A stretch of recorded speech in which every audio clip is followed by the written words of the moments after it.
sports broadcast is brought to you by L-Gas. For all your LPG needs, talk to the locals with knowledge. L-Gas, call 13 11 61, a sponsor of City Park Radio.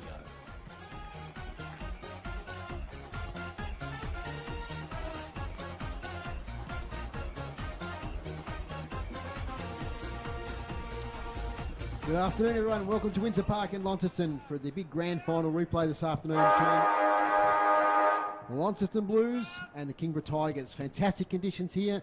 Had a bit of rain yesterday, but the ground's pretty good and not too much breeze to speak of. It's going to be a great day for footy here. The captains are about to toss the coin. Let's get our introductions happening. First of all, to my left, Matthew McGee. Welcome, Matthew. Yeah, good afternoon, Foz, and good afternoon to our listeners and our viewers. Yeah, nice day here at Windsor Park. The sun's out. Unfortunately, we're on the balcony and it's fresh. I've bought the extra layers for later on this afternoon, but it is a beautiful day for football on the other side of the fence to us. So, yeah, really looking forward to today's game. Launceston 2-1, Kingborough 4-0 with a percentage close to 300. So it's going to be the youngsters of Launceston up against, an ever-growing competitive side. And really the yardstick at the moment in the Kingborough Tigers. And expert commentator this afternoon, welcome back to Michael Maxie Walker. Thanks very much, Dave, and great to be here, and beautiful weather. Hotly contested game, I suspect, between the two, form sides after 4 or 5 rounds of footy. Kingborough, like you said, Dave, just moseying on along. Got some good young recruits in from their local area, and Launceston have got quite a few in from their junior pathways and so forth. So, yeah, interesting game of footy, I believe. Absolutely. On stats today is Dave Gruber, and we've got our two boundary riders looking after the respective teams. First of all, welcome to Tony Webb. Good afternoon, Dave and crew, and to all our listeners. Beautiful day here at Windsor Park. Very light breeze, yeah. We'll get Chris to talk about it. Look, Kingborough have won the toss and they're going to kick to the north of the ground. So Launceston will be kicking to the town end of the ground. Fantastic. Yes, Chris Sayer. Yes, it's a really, really slight breeze, and what breeze there is actually favouring the northern end, which is a bit strange. It usually favours the southern end, but I wouldn't say it's any advantage. But the ground is in great nick, isn't it? We've had a lot of rain this week, but gee, this ground is in great condition. And it will be interesting to see the debutantes for Launceston, see how they go. And it's been a big week in footy, has it not? Absolutely. Thanks, Chris. Those debutantes you mentioned there are Lockie Presnell and also Jesse Price. So congratulations to those two young players making their debut here today at Windsor Park. Macca, it's a lot of personnel changes since we saw the teams here in the finals last year and in the grand final. Kingborough, of course, they lost Zach Adams and also Jordan Lane, but they picked up some recruits that are quite handy. Launceston, of course, have had a big changeover of personnel. Yeah, look, a couple of their recruits, like Nick Baker, he's come across from Sorrel, the former Lauderdale player. He was a player that, still young. He was nearly, drafted a few years back, so he's been great. He can play midfield back as well. The one that I think's really added to their side is the former Glenorchy player in James Webb. I remember him as a very skillful, accumulator of the football. He's going to be one there. Premiership player? Yeah, my word. But one of the real matchups today is going to be obviously the talls of Kingborough. Young Seth Pfeiffer will get the ruck job on the informed Tompkinson. Seth's only played one game, really terrific athlete, great high jumper, but he's undersized in terms of height.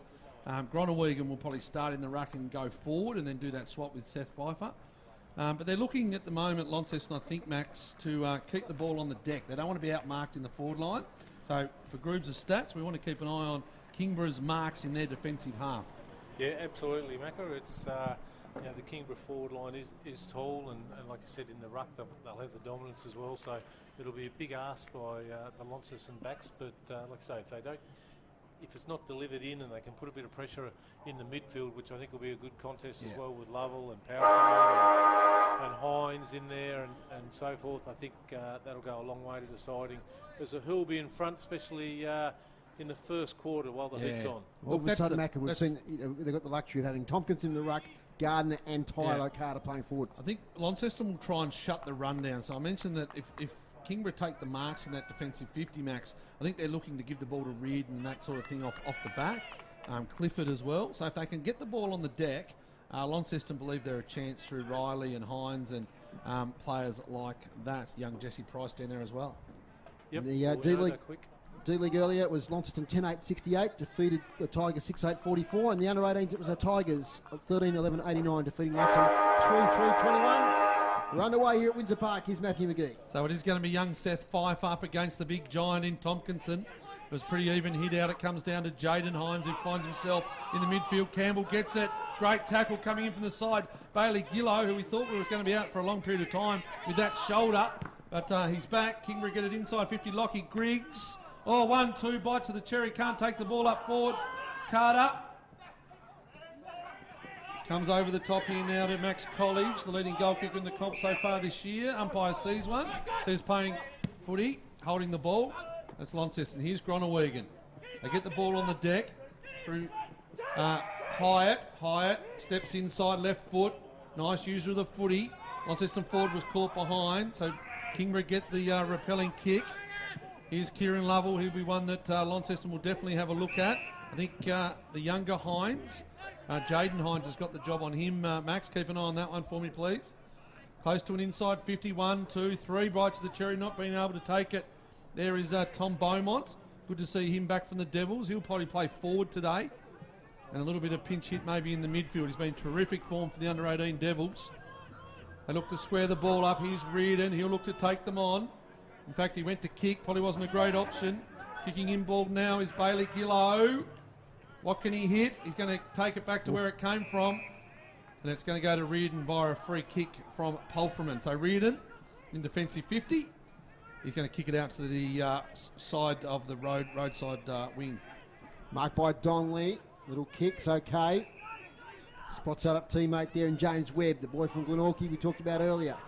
Dropping the mark there was Eddie Cole, but he has time to recover. Oh, he gets tackled there. Good tackle by the debutant, Jesse Price.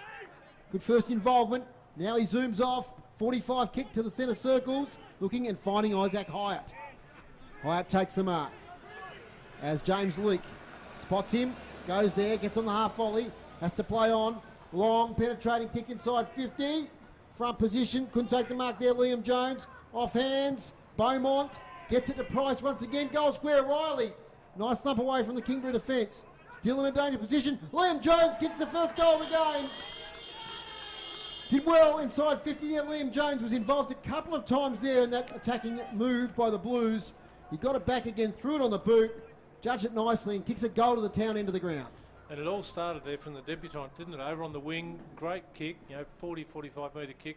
Picked out his teammate Isaac Hyde in the middle. And the tackle too, Max. And the tackle, yep. Well, that's what caused the kick for him. But took him on, really good positive start for the Blues. And I think that's what Launceston are looking for, Max, those small forwards to hit the ball, to hit the deck. They didn't want to get out-marked. And already one of their small forwards in Liam Jones. Well, I think what you'll get with Launceston today, with all these younger kids in them, and probably for the remainder of the year as well, I'd like to think that it's just going to be a fast-flowing game from them. They don't have the big, strong bodies anymore to slow it down. Pfeiffer does well in the ruck, but it finds Lovell. He bounces off a tackle, gets a kick. Looking on the outside there is Jake Williams, former boy from Longford, St Patrick's College, playing now in the south via Claremont. So Jake Williams sees it out of bounds in front of the Launceston change rooms. So he's another good acquisition, Jake Williams. He's got fitter again. He's a small forward. He uses the ball well. Played some really good junior football back in his day when he was up north here. So boundary throw in from the Launceston Football Club. Comes up. Jack Tompkinson finds it down to Clifford. They've got a strong midfield, do the Tigers. It's a good kick. And it finds, if I get the binoculars up, forward over there in front. They've got some white numbers on their jumper, very hard to see. Anyway, they're going to have a kick for goal in front of the kiosk, the Tigers.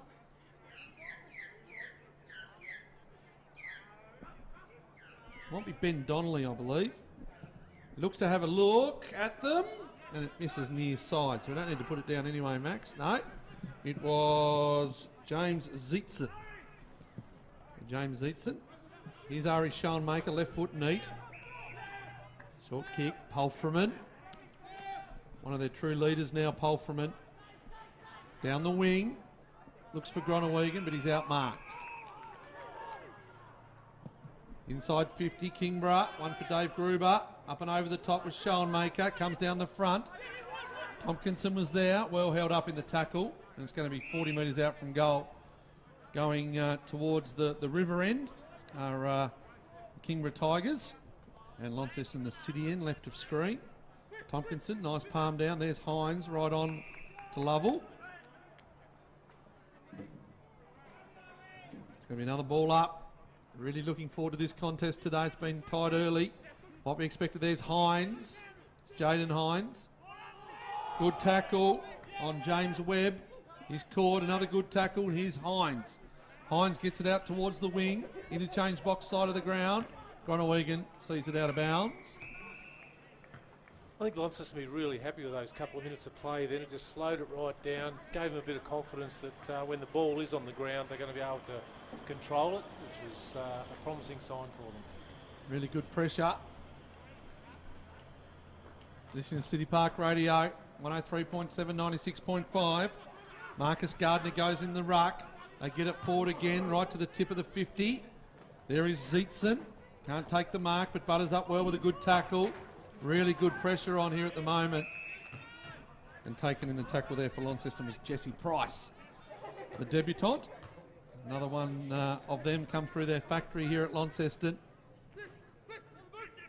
First touch. Here's Canny. Got to be clean because he's going to be set upon.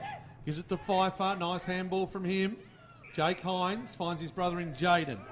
The Bear 15. They've got to switch on if they want it. Schoenmaker's looking. But there's a couple of Tigers players between Hines and Schoenmaker. So he goes down the line safely, really close to the boundary.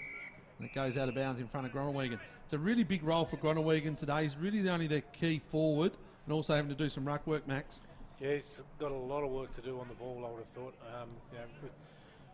With Pfeiffer, he's got a job against him with Marcus Gardner and the rest of their tools, so he'll certainly be needed in the ruck at some stage.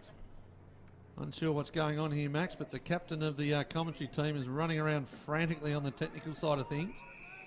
Probably a call from Gill about being CEO of the next Tasmanian team. There was a call today that the captain should become the king on a day of coronation. It sort of fits, doesn't it, Max? It does. It does. So the king of the commentary team now. We're going to put him up there with King Charles on a day of coronation. Boundary throw in. Ball's not going far. Lots of players around the footy. They look to go again. And the umpire, Ben Bannister, the veteran.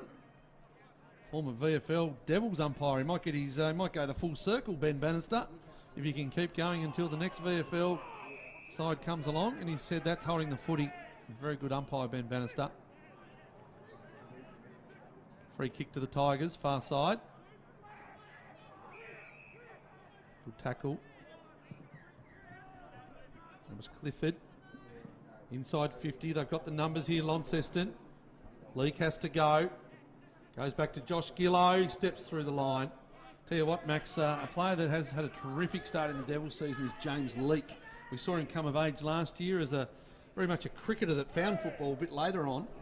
And he's stepped up to the Devils this year and his form's been outstanding. Yep, he's done very well. And a bit of pressure there as well. Just was calm under it, didn't panic.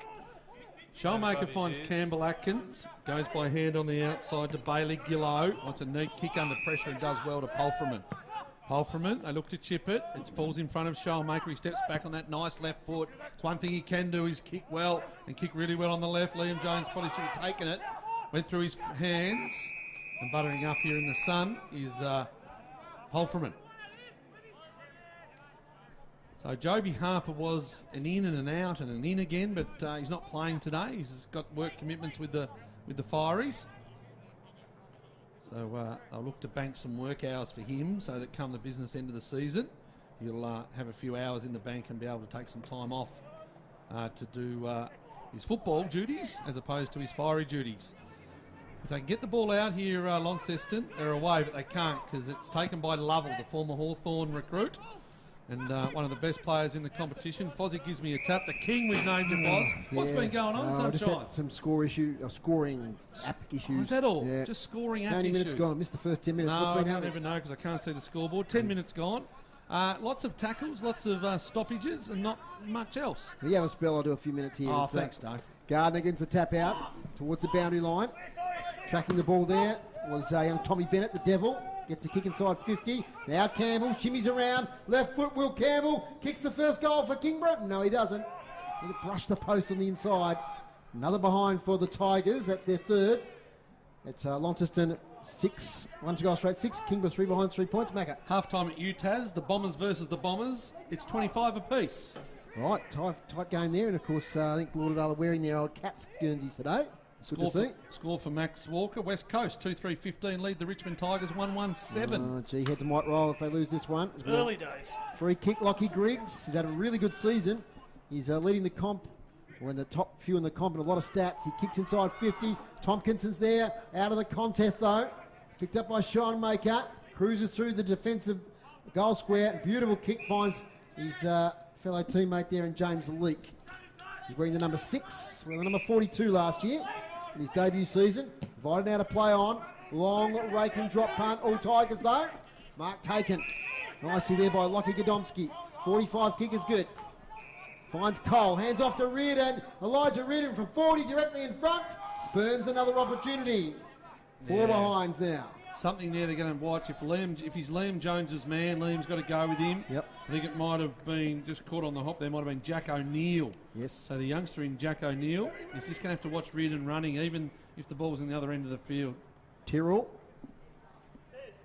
sums up his options. Plays on. 20 metres out from his defensive goal. Kicks long, front position. Almost a mark there to Bennett. Beautifully roved though by Palfreyman. What's he got ahead of him? He's got a one-on-one contest.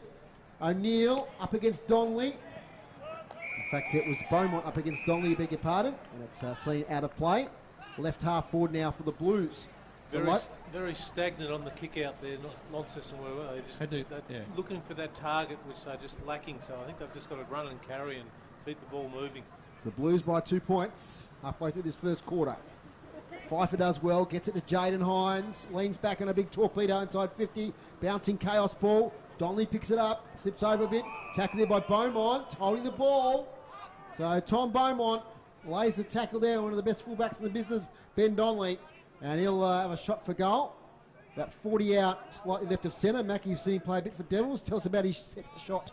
Well, he normally takes a lot of set shots. Does a lot of his set shots from the top of the goal square because he plays deep forward. Kicks a good goal on the run, so the distance is not a worry. I'm going to back him in, Foz. Here he is, the beautiful sunshine here at Windsor Park, kicking to the town end of the ground. Left footer, keeps it low, but drills it beautifully through the goals.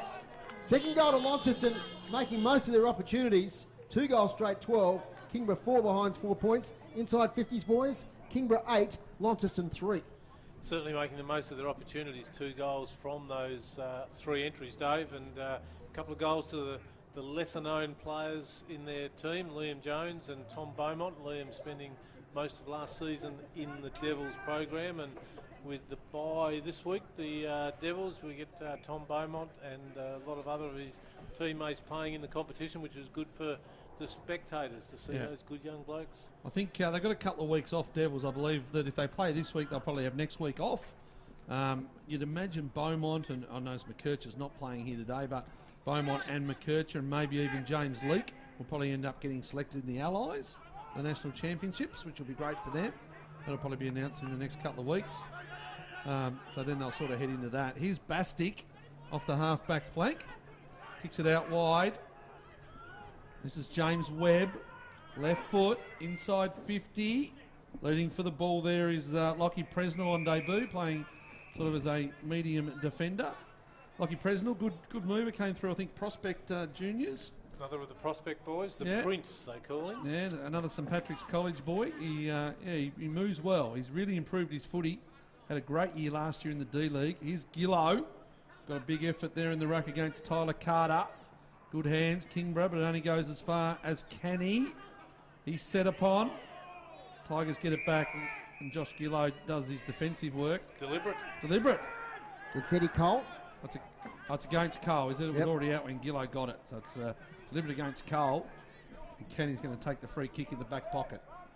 Liam Canny with the free kick, relieving for Launceston.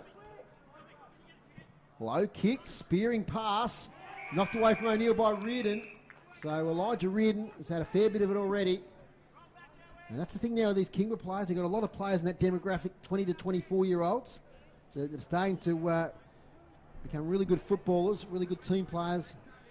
Elijah Reardon is one of them. Boundary throw in. Tompkinson up against Pfeiffer. What a great experience for young Pfeiffer here against a player that's had 9 votes so far in the best and fairest in the league. He's going to get the free kick, is he? He's going to go to Pfeiffer. No, it's off the ball. Kick inside 50 to Lovell. Tries to spot up one of the forwards there. Carter, 1-2 grabs, couldn't take it. Cleared away quickly by Leak. But a bit directionless as the mark's taken there by James Webb. It's probably where Leak just needs to play a bit more defensive and maybe even take that across the line. He was really close to it. Webb spearing pass. Getting the way was Tyrrell. Got a couple of hands to it. Loose ball. Leak again. Tackled from behind. Pushed off his kick. And it's a boundary throw in 10 metres around from the Kingborough Tigers goal. Inside 50s for Dave Gruber. This is 11 now. But have yet to score a goal. Just the 4 behinds. A couple of chances they really should have taken, especially Elijah Reardon. Running shot 40 out.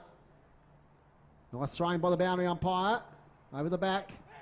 No one can pick it up. Lockie Clifford does. Spins, turns, snaps. Lockie Clifford. Great goal. Great goal, Lockie Clifford. He got through traffic, threw it on the boot from about 35 out. Snap round the corner, and that's the first goal to the Tigers. Got through very easy, didn't he, Dave? There it was a loose ball on the ground. I would imagine the acting coach Scotty Stevens was a little bit disappointed there in the way that he was manning those blokes up at that contested foot. He just weaved his way through way too easy. Such a class player, Clifford, isn't he, Mac? You've seen him develop over the years. Yeah, he's one of those that's just been there. He's been through the juniors and played some really good footy as an under-18 and now developed into a really good midfielder at senior level and can hit the scoreboard like we just saw then. Today's broadcast brought to you by Elgas for all your LPG needs statewide. Talk to the locals with knowledge. Phone 13 11 61. Back in the middle is Matthew McGee for City Park Radio Sport and the TSL live stream. So the youngster Pfeiffer against the informed Tompkinson. He's a big lump of a lad. He's Tompkinson. He's strong. Here's Clifford. We saw him just kick the goal. Scrubby inside 50. James Leake gets turned around there. The ball didn't really bounce for him. Another kick forward towards goal. It's gone close. It's gone left side from George O'Neill. So they're dangerous. Both teams small forwards getting the job done at the moment. Here's Schoenmaker. And we know he can kick the footy. See what the decision making's like. He's going to come out this side. No, he goes back on the left. Just hits the ball beautifully off the boot. Over the back. And it goes out of bounds from Bastic. What I'd like him to be able to do there. Something's happened there. Off the boot. It's going to be a free kick. Sorry, Max. I'll get back to you. Sam Cowley with the free kick. No, you're right. I'd just like to see Schoenmaker just carry the ball another 10 or 15 metres, get it over the back and let all that pace in their legs run onto it because they're just kicking it to a pack at the moment. Good mark. Got a number there, Foz. Godomski, was it? Lockie Godomski. Playing that defensive role, good size. Inside 50. Flying high. Well done, Presnell at the back. Gives to Schoenmaker under pressure. The ball goes out of bounds. So they're just dangerous, a little bit dangerous with that height down there. They're scrambling all they can, the Launceston defenders. I like the look of young James Zeitzen too. You've caught him a couple of times. Yeah, he's done well. From Signet. Trent Bolmer told me during the week. He's taken a while to adjust to the standard, but he's starting to play some good footy. Boundary throw in. Gillow. Ball bounces. Clearing kick attempted by Canny. Contested footy. Tyrrell's in there. Tackled by O'Neill. No one can emerge. Launceston player Leak is sat upon. Ball up, 2 goals straight, 12 Launceston, Kingborough 1-4-10. Keep up to date with all the scores. Glenorchy had a little handy lead early against Clarence, which was interesting over at Bell Reef. Oh, Tyler Carter got one high, did he? Yes, he did. By a player that was a bit smaller in stature in Jaden Hines, and now there'll be 50. Eddie Cole and a bit of afters there with Jaden Hines. And this will be a certain second goal now to Tyler Carter. Of course, it was a fiery grand final last year, as we recall. I was about to say, Foz. I think Eddie and Ty were in the amongst of it. So Tyler Carter will kick the second goal for the Tigers, uncontested. So that's 2 goals straight. 2 goals for 16 now. Kingborough to Launceston, 2 goals straight, 12. Yeah, look, plenty went on last year, and I think Launceston made a good point this week. There's really only 9 players, I think, left out of the grand final side, so not really a rematch as such. For Launceston there is. Yeah, for Launceston, there's only 9 left. So, look, Kingborough, they've settled. Max, you mentioned that Launceston would be happy with their first 5 or 6 minutes, but Kingborough just starting to get control of the footy now. Yeah, they have, and someone like Tyler Carter is a beast of a man, isn't he? The size, I mean, there's no one else out there that's even remotely close to his physical stature in the Launceston side. So if they can get the ball in quick, to someone like him, it's going to make it very difficult for the Launceston defence. Talk about the clearance battles, Macca. At the moment, we've got 8 clearances to 4 Kingborough's way, so they're dominating the midfield at the minute. Up it goes again. Ben Bannister, 5 foot. Doesn't go far. It's going to be another ball up. So the score, Fozzle, please. 2 goals straight, 12 Launceston, Kingborough 2-4-16. We're obscured from the scoreboard here, so you have to rely on my little tablet app. Try and put it up that way. Is that All all right, right for you? better, You happy with that? I can Happy actually with that. see it now. For Dave Gruber. Of course, here's Lovell. Twists and turns. Off half back now, another inside 50. Get that pen ready, Groobs. Good mark in defence there by Leake. Just come off his man and judged it well. Goes sideways. Finds his schoolmate in Presnell. These boys have played a game of footy this week, Max. School footy started this week. Did, Patrick's defeated Grammar. Presnell went by hand, gets it back again. Scrubby kick, but it'll come off. Finds Jake Hines. He's under pressure. Campbell. Lovell. Getting a bit of it now, starting to heat up. Josh Gillow, good defensive work. Here's Leake again, runs and goes.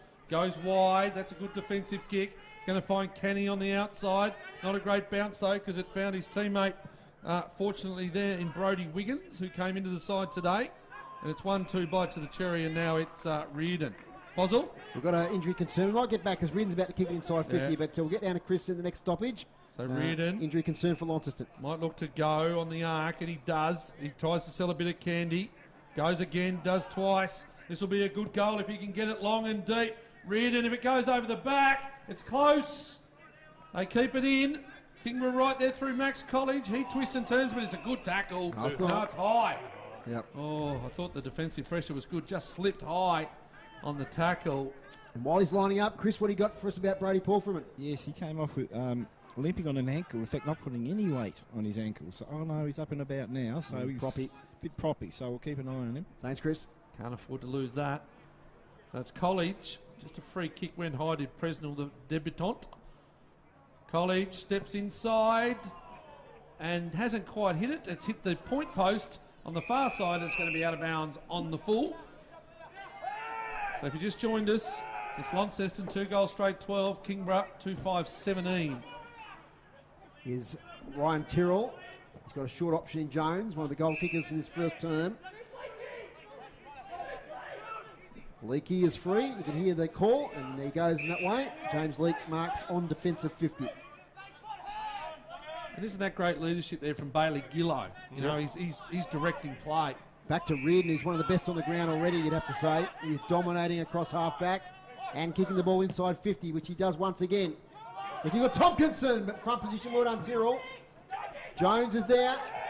Has the outlet handball there in Atkins. He fumbles to Tyrrell, Gillow, and Campbell gets a hand in.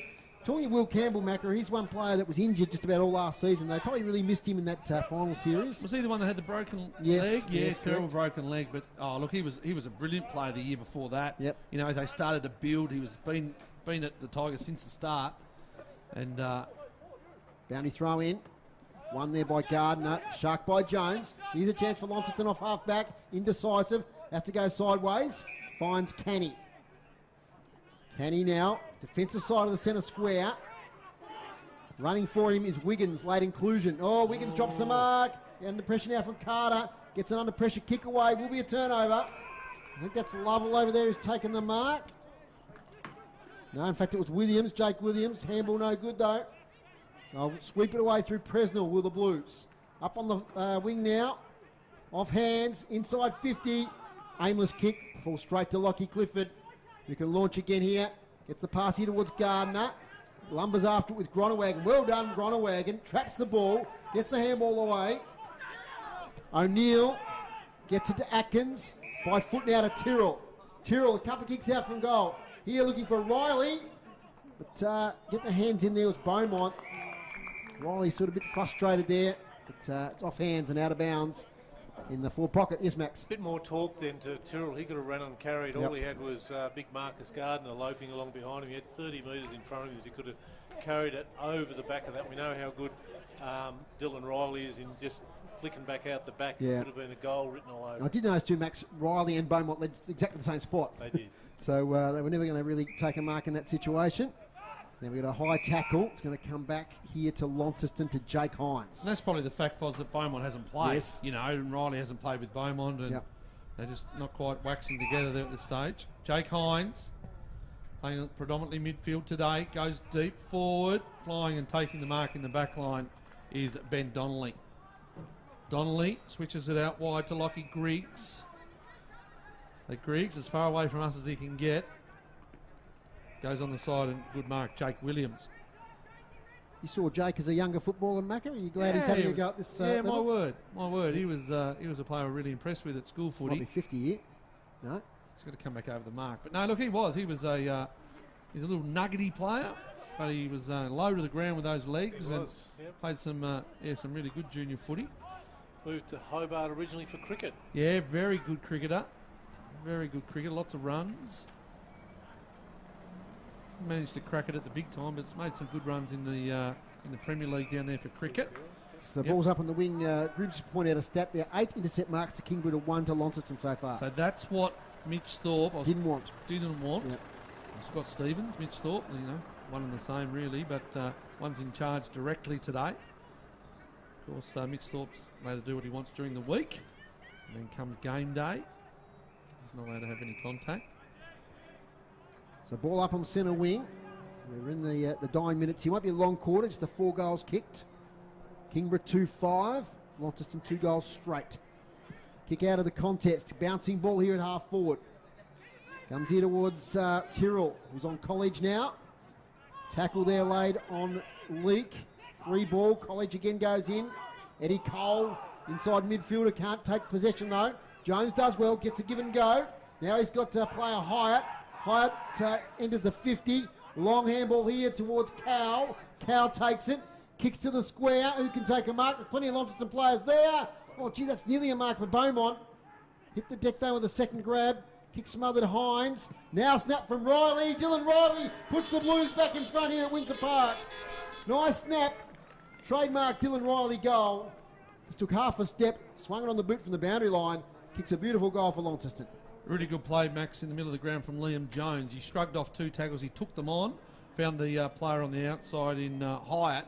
But just good that a youngster in Liam Jones, second real year of senior footy, willing to take the game on and take on the bigger bodies. Yeah, it was, and just showed his pace there and out to Hyatt, and great leap by Beaumont. Had first grab. Yeah, nearly got the second one, didn't he? Just couldn't quite hang on to it, but I was impressed how quickly he recovered and got back to the goal square as a target for him as well.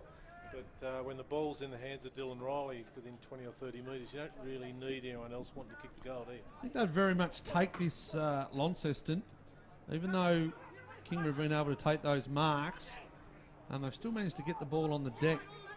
Here's Reardon. I was mentioned one of the better players. That's a long penetrating kick. Leake couldn't take it. He might go again. Just slips a fraction. Gets the handball away. Tyrrell.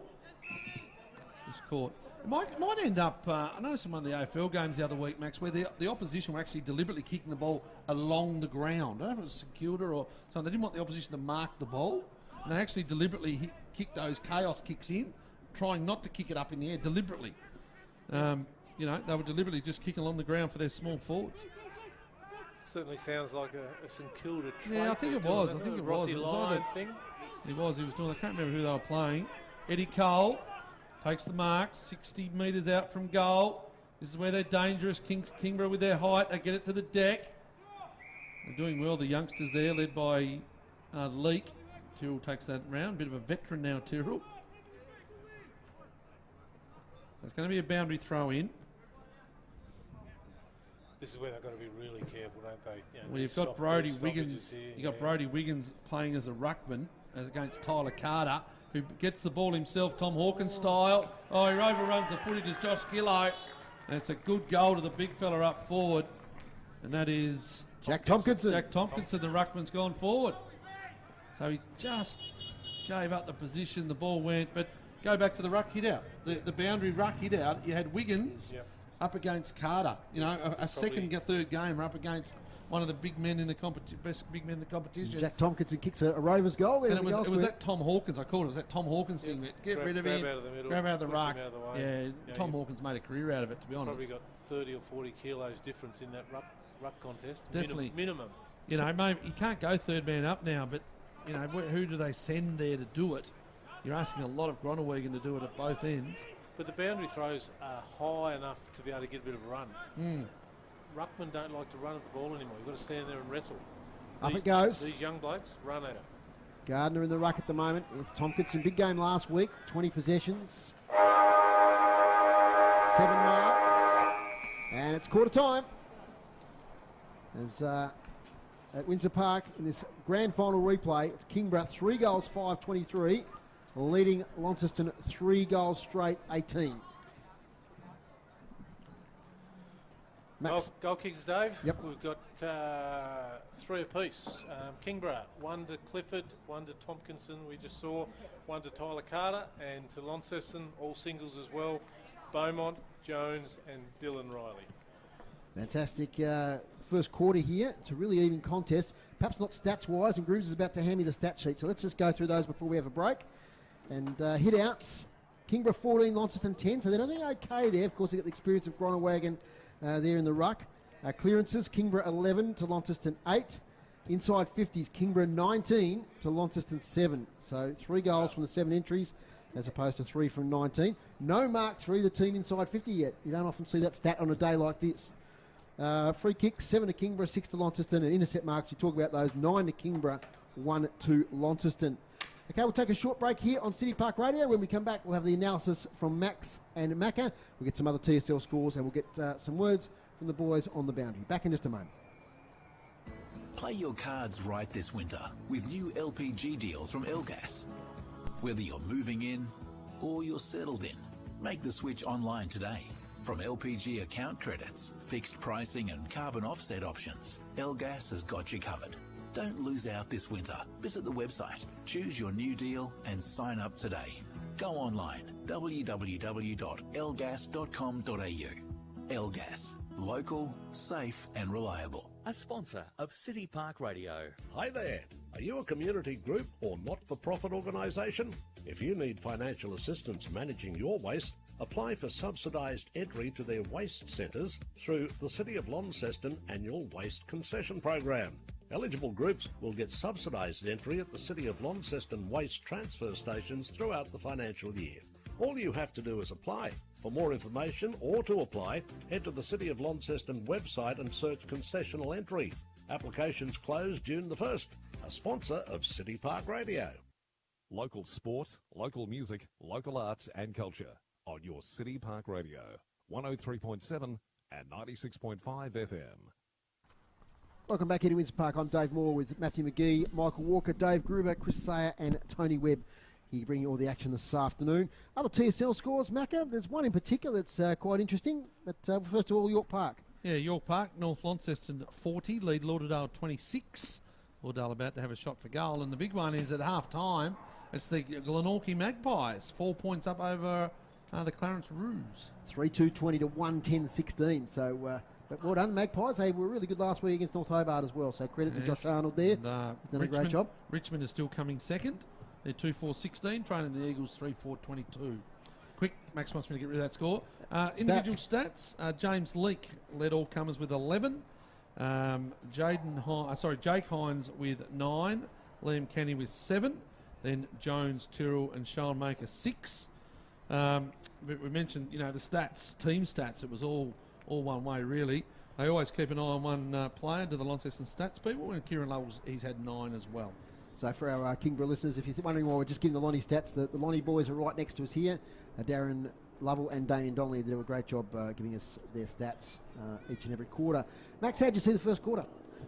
Pretty even? It was very even. Obviously, the scoreboard reflects that as well. And probably early on, I'd say it was an even contest, as in the Tigers just couldn't break through to kick any sort of meaningful goals. The couple that they did get, one was Tompkinson out of the ruck, and Tyler Carter, I think that resulted in a 50-metre penalty or penalty from over there. So they weren't as dominant as what I expected them to be. And to Launceston's credit, they worked really hard.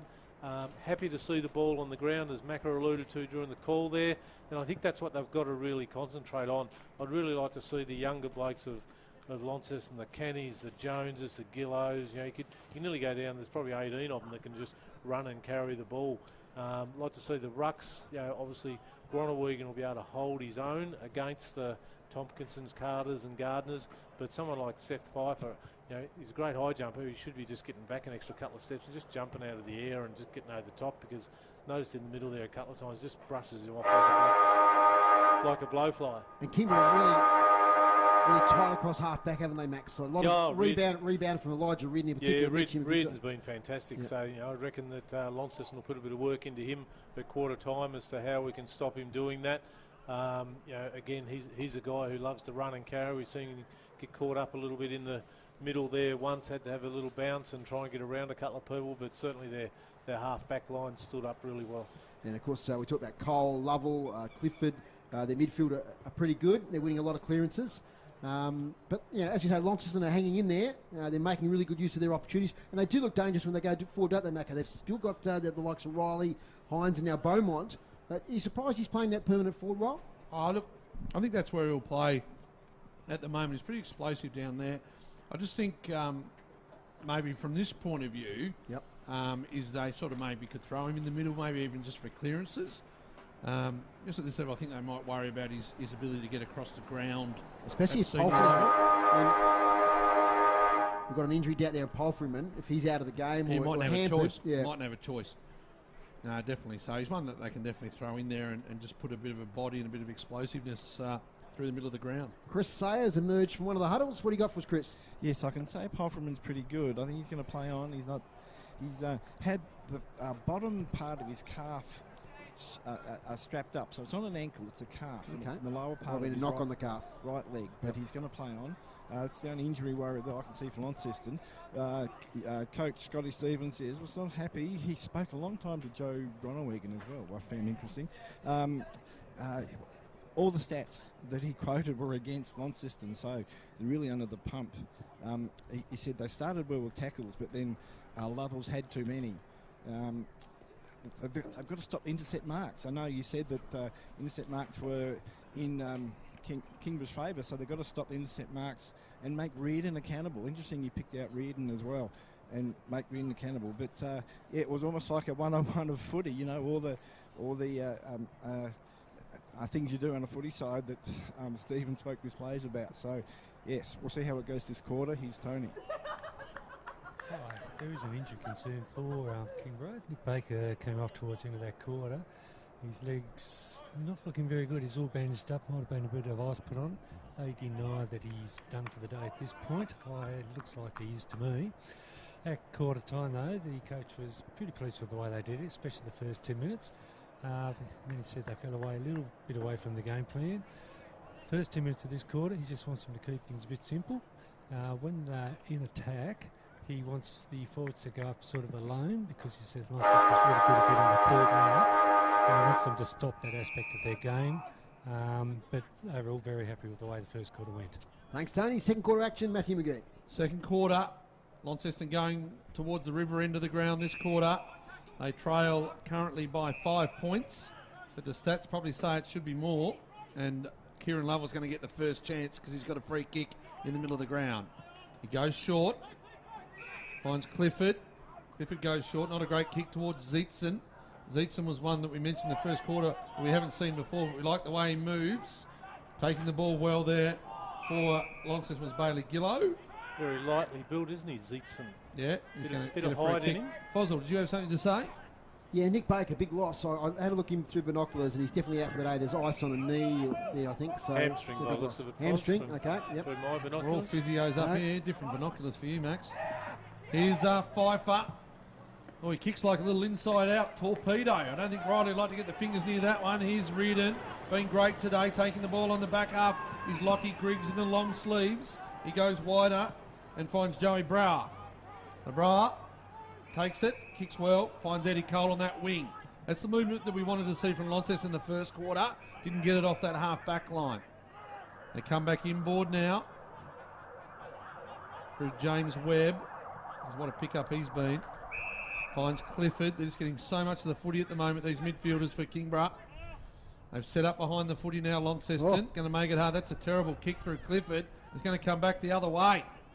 And it finds Riley. Nice kick, Beaumont. Yeah, Beaumont, good left foot kick. Riley, it's an up and under kick right on the 50. Beaumont carries on. He takes it. He dives. And it's inside the line. He's stretched out like a outfielder in cricket. And he took the ball a centimetre off the deck. So he's actually kicked it to Riley and kicked it back. Got it back from Riley. He kicked it up in the air. I think Riley was probably having a shot, but in the end it went that high up in the air that Beaumont could get there. And now he's tucked away in the pocket. He's going to spin around. And remember, he's a left footer. So he's going to have to come outside, little banana. And it's not great. I've got an idea that Riley was actually just gave that air time so he could run onto it. I don't think he realised that it had gone that far, but what an awesome mark. You're giving him a bit up there, I reckon. Reardon now from fullback, spearing past is a beauty to Lovell. Lovell, quick hands to Lockie Clifford. Goes backwards now to Griggs, one of the best players in the comp so far this year. He's kicked half smothered though. Another chance. Webb now to Lockie Clifford, one of the big possession winners so far. Little shimmy there from Cole. Kick to the middle of the ground, finds Jake Williams. Jake Williams has a teammate over here on the wing, and that's Will Clifford. Clifford and I think it's Lovell actually, and Jesse Price have a bit of a... No, it's not. It's Lockie Clifford in the middle, just getting to know each other. Ed Golding swings it inside 50. That's a nice mark back there. Is that young Leak? Yep. He's taken the mark. So he goes short here and finds Liam Jones. Lively in that first quarter. Kicked a goal and also set up another. He's deep on half-back though. He's got a lot of options. Has to play on now. As a short one. Leak again. What's that, Macca? 11 possessions to quarter time? 9. 9. He's now out 11 with That's 2 more. 11. Well played. Nice mark taken there by James Webb. He stumbles though. He has to get rid of it. Does so to Zeitzen. His handball is smothered. Finds Jake Hines now. Handball sideways. Nicely trapped there by Price. 45 kicks an absolute beauty to Canny, who didn't have to break stride. He plays on, tackled. Gets it to Palfreyman. Skillfully takes it. Snaps a goal as Palfreyman. That's a beauty. That's an absolute beauty. Brady Palfreyman. Injury concern in that first quarter, but he turned there beautifully. And that was a great goal, and I'm really impressed with a couple of involvements already by Jesse Price, the debutant. That kick to Canny was a fantastic one. Yep, he's certainly holding his own at the moment. Jesse Price is probably had half a dozen possessions, I would have thought, and they've all been quality, so well done. I'd like to say Jesse Price meant it to go there. He meant it to go there. I don't know if he kicked Absolutely, it. it was I don't know if he kicked it that well, but it was a great result. Let's talk about the result rather than the execution. It was brilliant. And, yeah, they linked up well there. Interesting, Groenewegen. Groenewegen is a player that they want to make contests. He actually just stood out here on centre wing and didn't move. So I don't know what they're trying to do, whether he's trying to draw the big men out as a bit of a decoy, Max, and then they go the other way. So there's a bit going on there, I think, with Groenewegen and the role he's playing today with Pfeiffer in the ruck. And here the ball is in the middle of the ground. Pfeiffer could have got in the back. Cowley comes off the wing, lays a good tackle. Hines, Jake Hines, front of Groenewegen, going out of bounds in front of the Longtail side. And it's out of bounds. Launceston Football Club change rooms side of the ground. Just in front of the Brew Coffee Hut, who look after me. Look after you. Yes. As in a little bit of product. Sponsored. Personal, Hang on. Personal sponsor. Hang on. We all like a coffee or a tea or something. If you're listening over there, of course you are. North Launceston 46. In fact, it's now 52. They lead Lauderdale by 20 points over at the park. They come away with the footy to Kingborough Tigers. Gillo hit the ball first. Amazing that shoulder. tighten it up. Yeah. Dislocation, bit of physio. And they only really 2 rate, weeks they ago, really Bill, rate their yeah. medical staff down here at Launceston and their physios. It's going to be a ball up. Ben Bannister with the polished head. The sun's shining off at Banno. Comes down Tompkinson. Hits it to his opposition ruckman. Coming out the back is Polframan. Up and under kick. Jones 2-on-1. Not going to win that one. It's a good mark in the back line by Will Clifford. Clifford kicks it into Riley. Can Jones pounce? He tries to pounce. Does Jones the goal kicker? He sits on the ball now. And it's going to be taken 25, 30 metres out from goal. And it wasn't a great execution there by Will Clifford. He's given Launceston another chance. So ball up. Gronewegan, Tompkinson down the front. Clifford, Will Clifford, Hyatt tackles him. Clifford just says, get out of my way, I'm going to bust through. Gronewegan there. Jaden Hines, it spits out the outside, and here's Bastick. Bastick clears. Boy from Signet. Out here towards Ed Golding, who takes it. Low kick towards half forward, looking for Carter. Good work there in defence by, that was Josh Gillow. So the contested ball. Spits out. Getting there is Pfeiffer, can't pick it up. Doing well there is the young devil in Tommy Bennett. But his kick is touched and it goes out of bounds. Just the attacking side of the wing for the Tigers. Just holding their ground a little bit better, the Tigers. Keeping their feet and just not getting sucked into the ball as much as the younger Launceston guys are. Well, you've got a midfield there that's played a fair bit of footy with each other. Tompkinson front position, wins the tap easy over the back, finds Lovell beautifully. Kieran Lovell gets the handball away. Zeitzen inside 50 to Marcus Gardner, who takes the juggling mark. 25 out, tough angle. So great ruck work there from Tompkinson. That's your training ground stuff, Max. Got beautifully to Lovell. Yep, it was. You say it's a tough angle, Foz. Being a key forward, I would have thought that, and running around in the ruck, resting down there for no reason other than to kick goals. So I don't think it's all that tough for him. But Max, speaking from experience, he may make the old City South days, he snagged a few from this spot. further out, mate. Gardner now for goal. They need this one, Kingborough. And straighter. And it goes across the face and sneaks in for it behind. Macca, yes. Oh, just saying, geez, they're undersized down there, Launceston. Like that was Leak up against Gardner at that stage. You know, in terms of size, you know, Leak's a half-back flanker, having to play key defensive role on a big unit, close to 100 kegs probably. We've got a bit of news on that though, a newsbreaker here, Foz. Yep. Just wait for this next bit of stop in play. Polframan. I've heard that there's some troops coming, maybe to help out Launceston in that area. Okay. Stay tuned. Polframan, look left, going to come back right. It's a good lead and marked by the big fella in Wags. So Joe Gronewegan. Oh, it's a good kick out here in front of Bailey Gillow. He's got yards in front of it, sits, it does. His left foot up. He'll come back inside.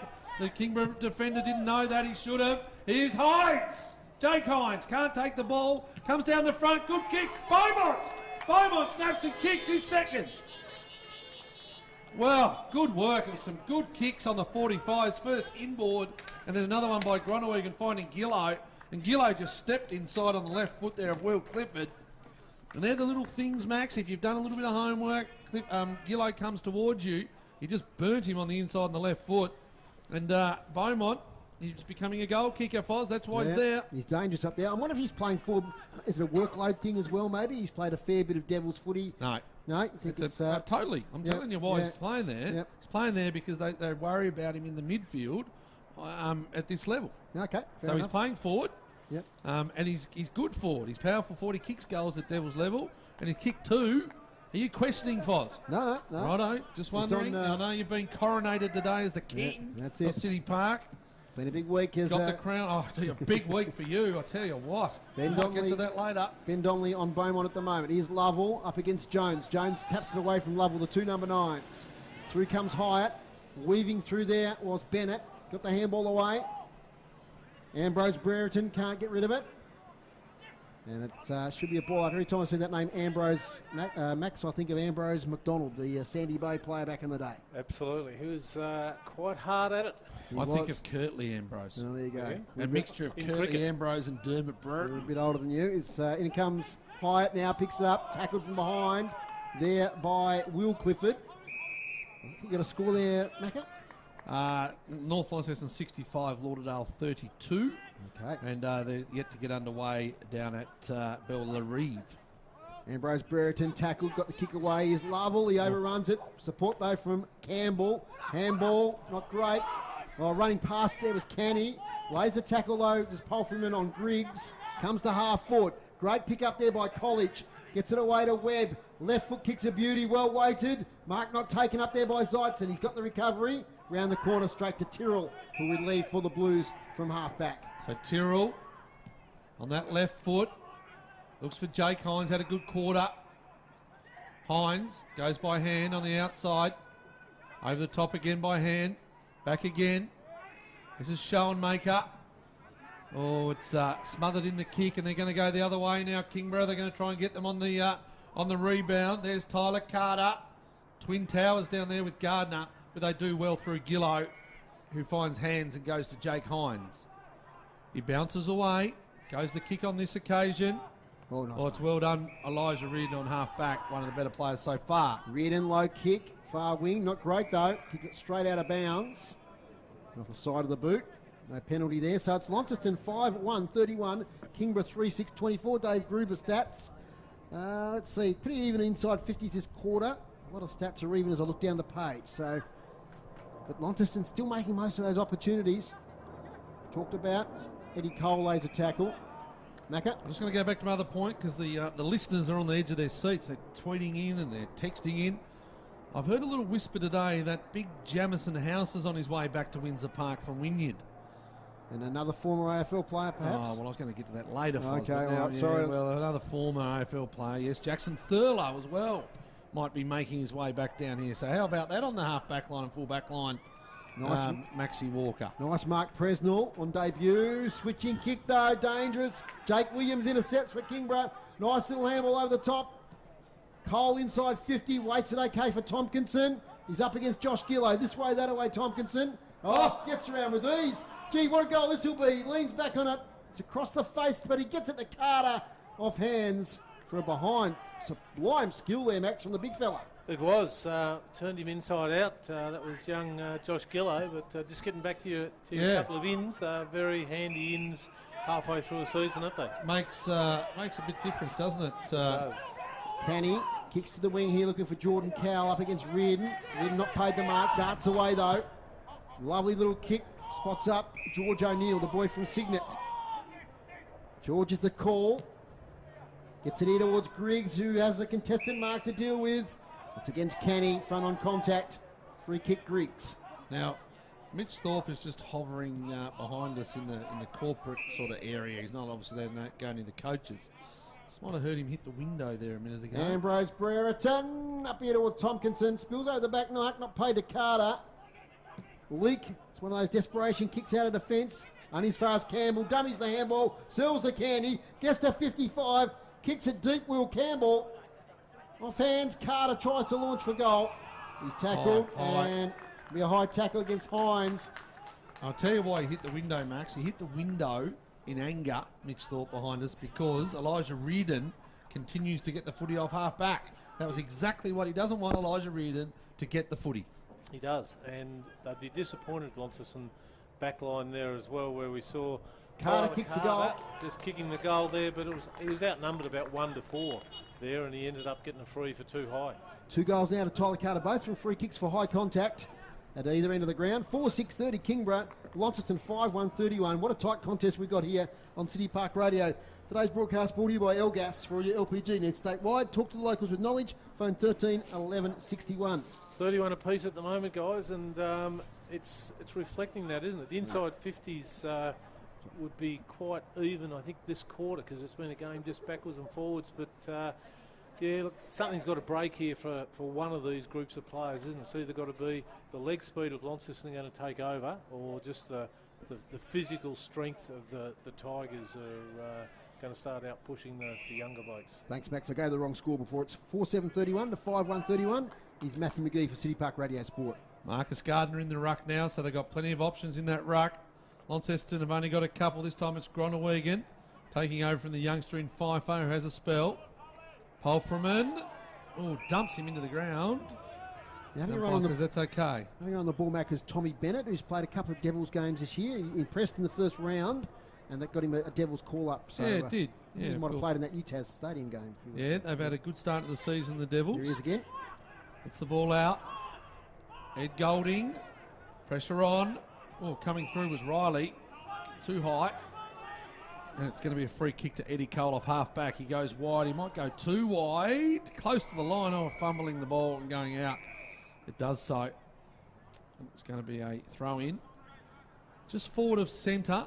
Launceston end of the ground. Fife's gone forward. To full forward, having that spell in the ruck. So boundary throwing, Groenewegen and Gardner. Groenewegen takes front spot. Gardner gets it over the back, but only goes as far as Tyrrell. He's pressured, and it comes back now through Lovell. Up and under kick, doing well. Back of the pack, well done there from Campbell Atkins.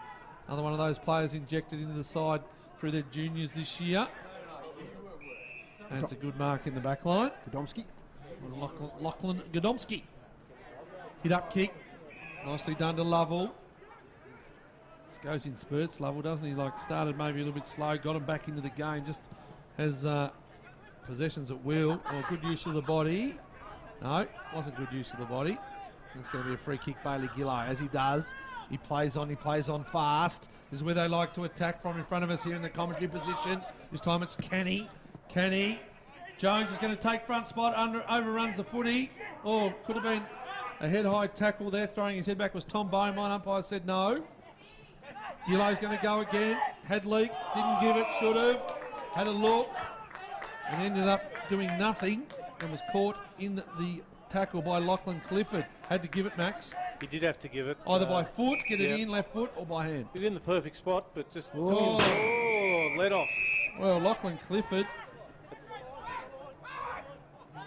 has kicked it straight out of bounds. It was a terrible kick, and now Gillow's going to have a chance to get it inside 50.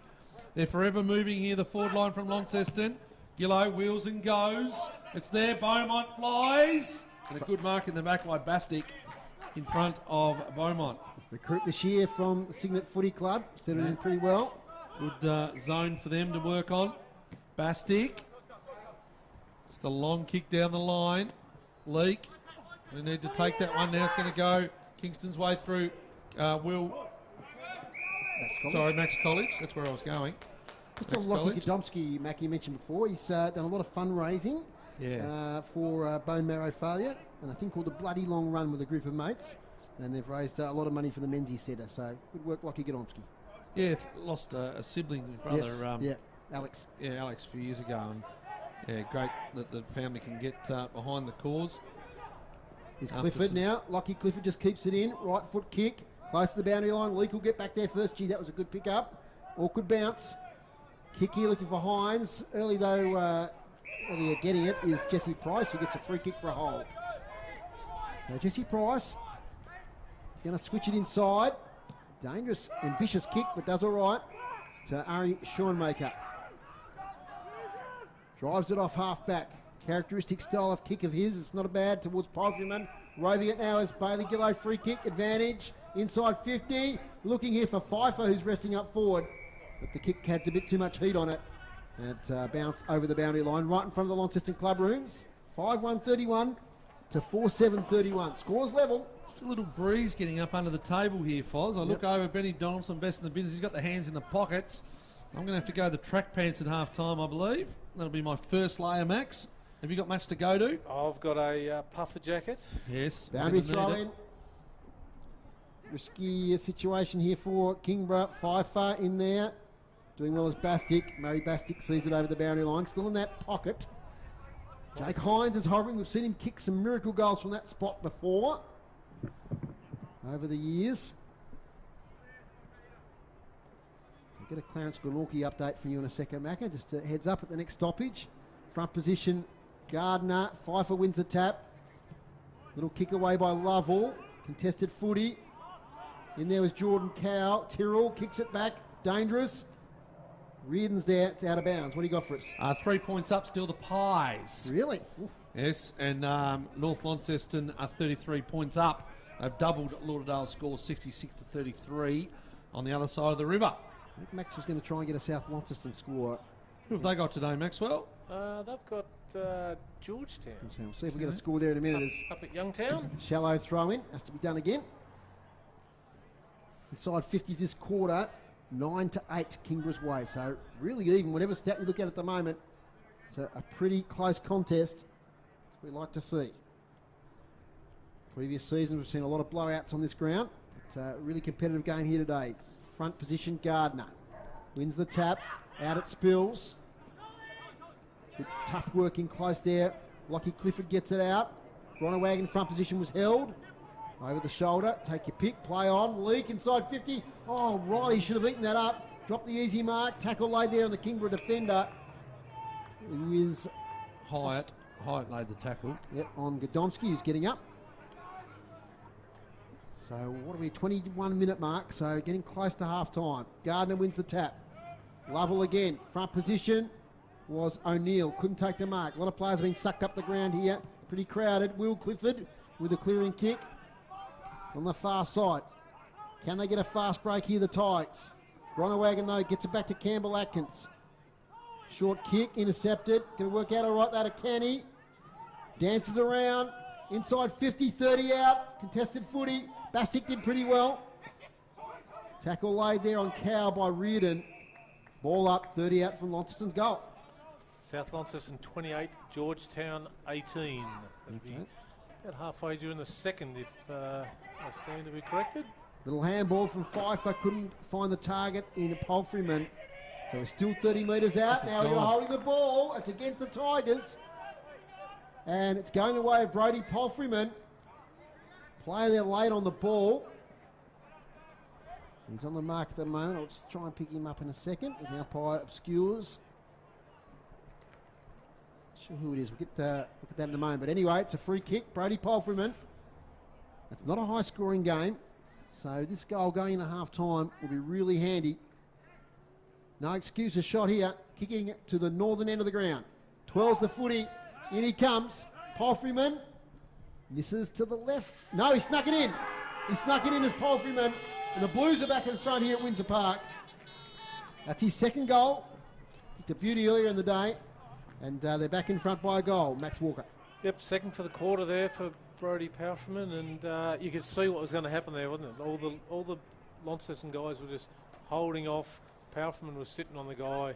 He wasn't making any effort, and the umpire was just doing that little 5 or 6 metre half arc around, getting the right angle, and blew the whistle. And good finish. Made it look a bit harder than what it was from about 30 out, but he snuck it in. So good finish and a good bit of momentum for Launceston coming into time on in the second quarter. Yeah, 23.5 minutes gone. Launceston in front by a goal. Are really keen on their chances here today, probably going in as underdogs, but even on their home ground, they really like their chances if they could get their tactics right. And at the moment, they're not going too bad. Here's Tompkinson, gets the hands out wider to Lovell. He shimmies nicely and finds Lockie Clifford far side of the wing. Hit up. This is our boy in Zeitzen. Like the way that he's moved today. Campbell, hands, Lovell. No, it's not. It's Webb. Follows up, left foot, gets it on the wrong side, goes wide, and out of bounds. And that's what Launceston can't afford. Do all the hard work up here, get a goal, and like within 30 seconds of the centre bounce, it's down the other end, and probably unlucky there not to have given away a goal. They're still dominating the clearances, Max. 12-4 Kingborough favour this quarter. Clifford and Lovell, definitely. 6 minutes gone in the last quarter. North Launceston lead by 40 points over at York Park. And down at Clarence, it's a low-scoring game down there. It's Glenorchy 27 leading Clarence 18. My word, that would be a big surprise. And the Richmond Tigers, half-time, lead by 9 points. Here's Hines. He goes to don't argue. He takes them on in defensive goal square. He kicks it out the other side of the ground. It's excellent play. Not being able to find the target, though. Kingborough, that was Ambrose Brereton. Gives the hands now. Campbell just slings it their way. The Kingborough way, that is.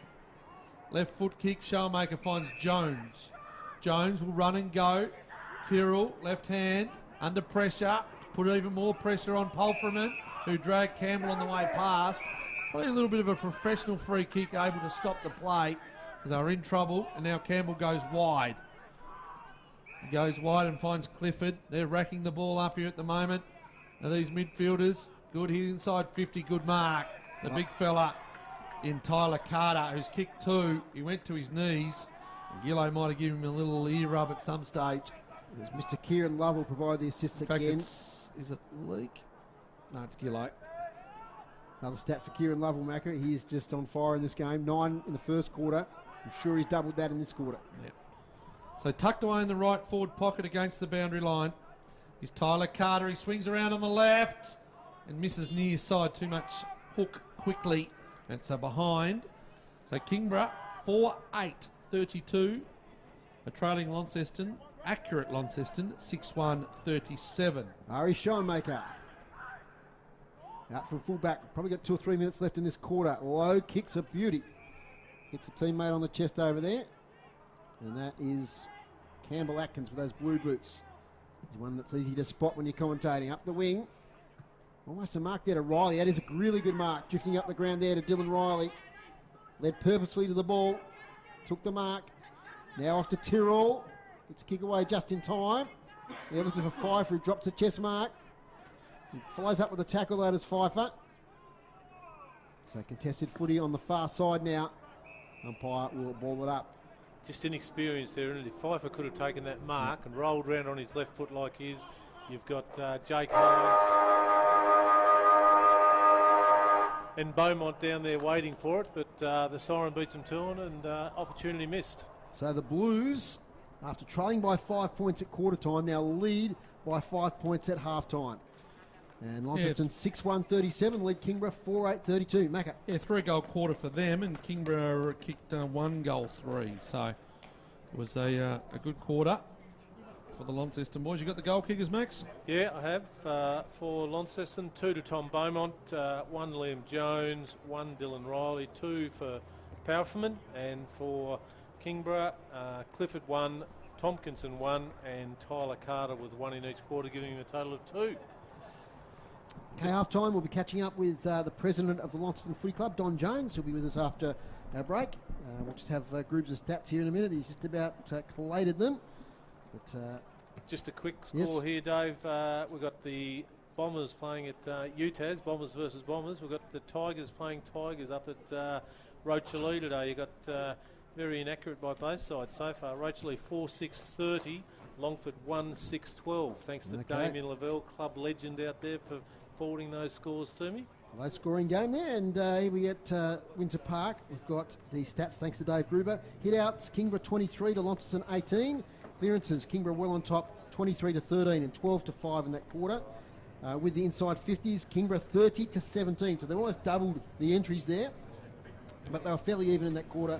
11 Kingborough to 10 to Launceston. Marks inside 50, 3 to the Tigers, 2 to the Blues. Free kicks 13 apiece, and intercept marks continue to be dominated by Kingborough, 13 to 3. Thanks to Dave Gruber for his stats. At the back end of half time, we'll have the individual stats as well. We'll take a break here on City Park Radio. When we come back, we'll be joined by the president of Launceston Footy Club, Mr. Don Jones.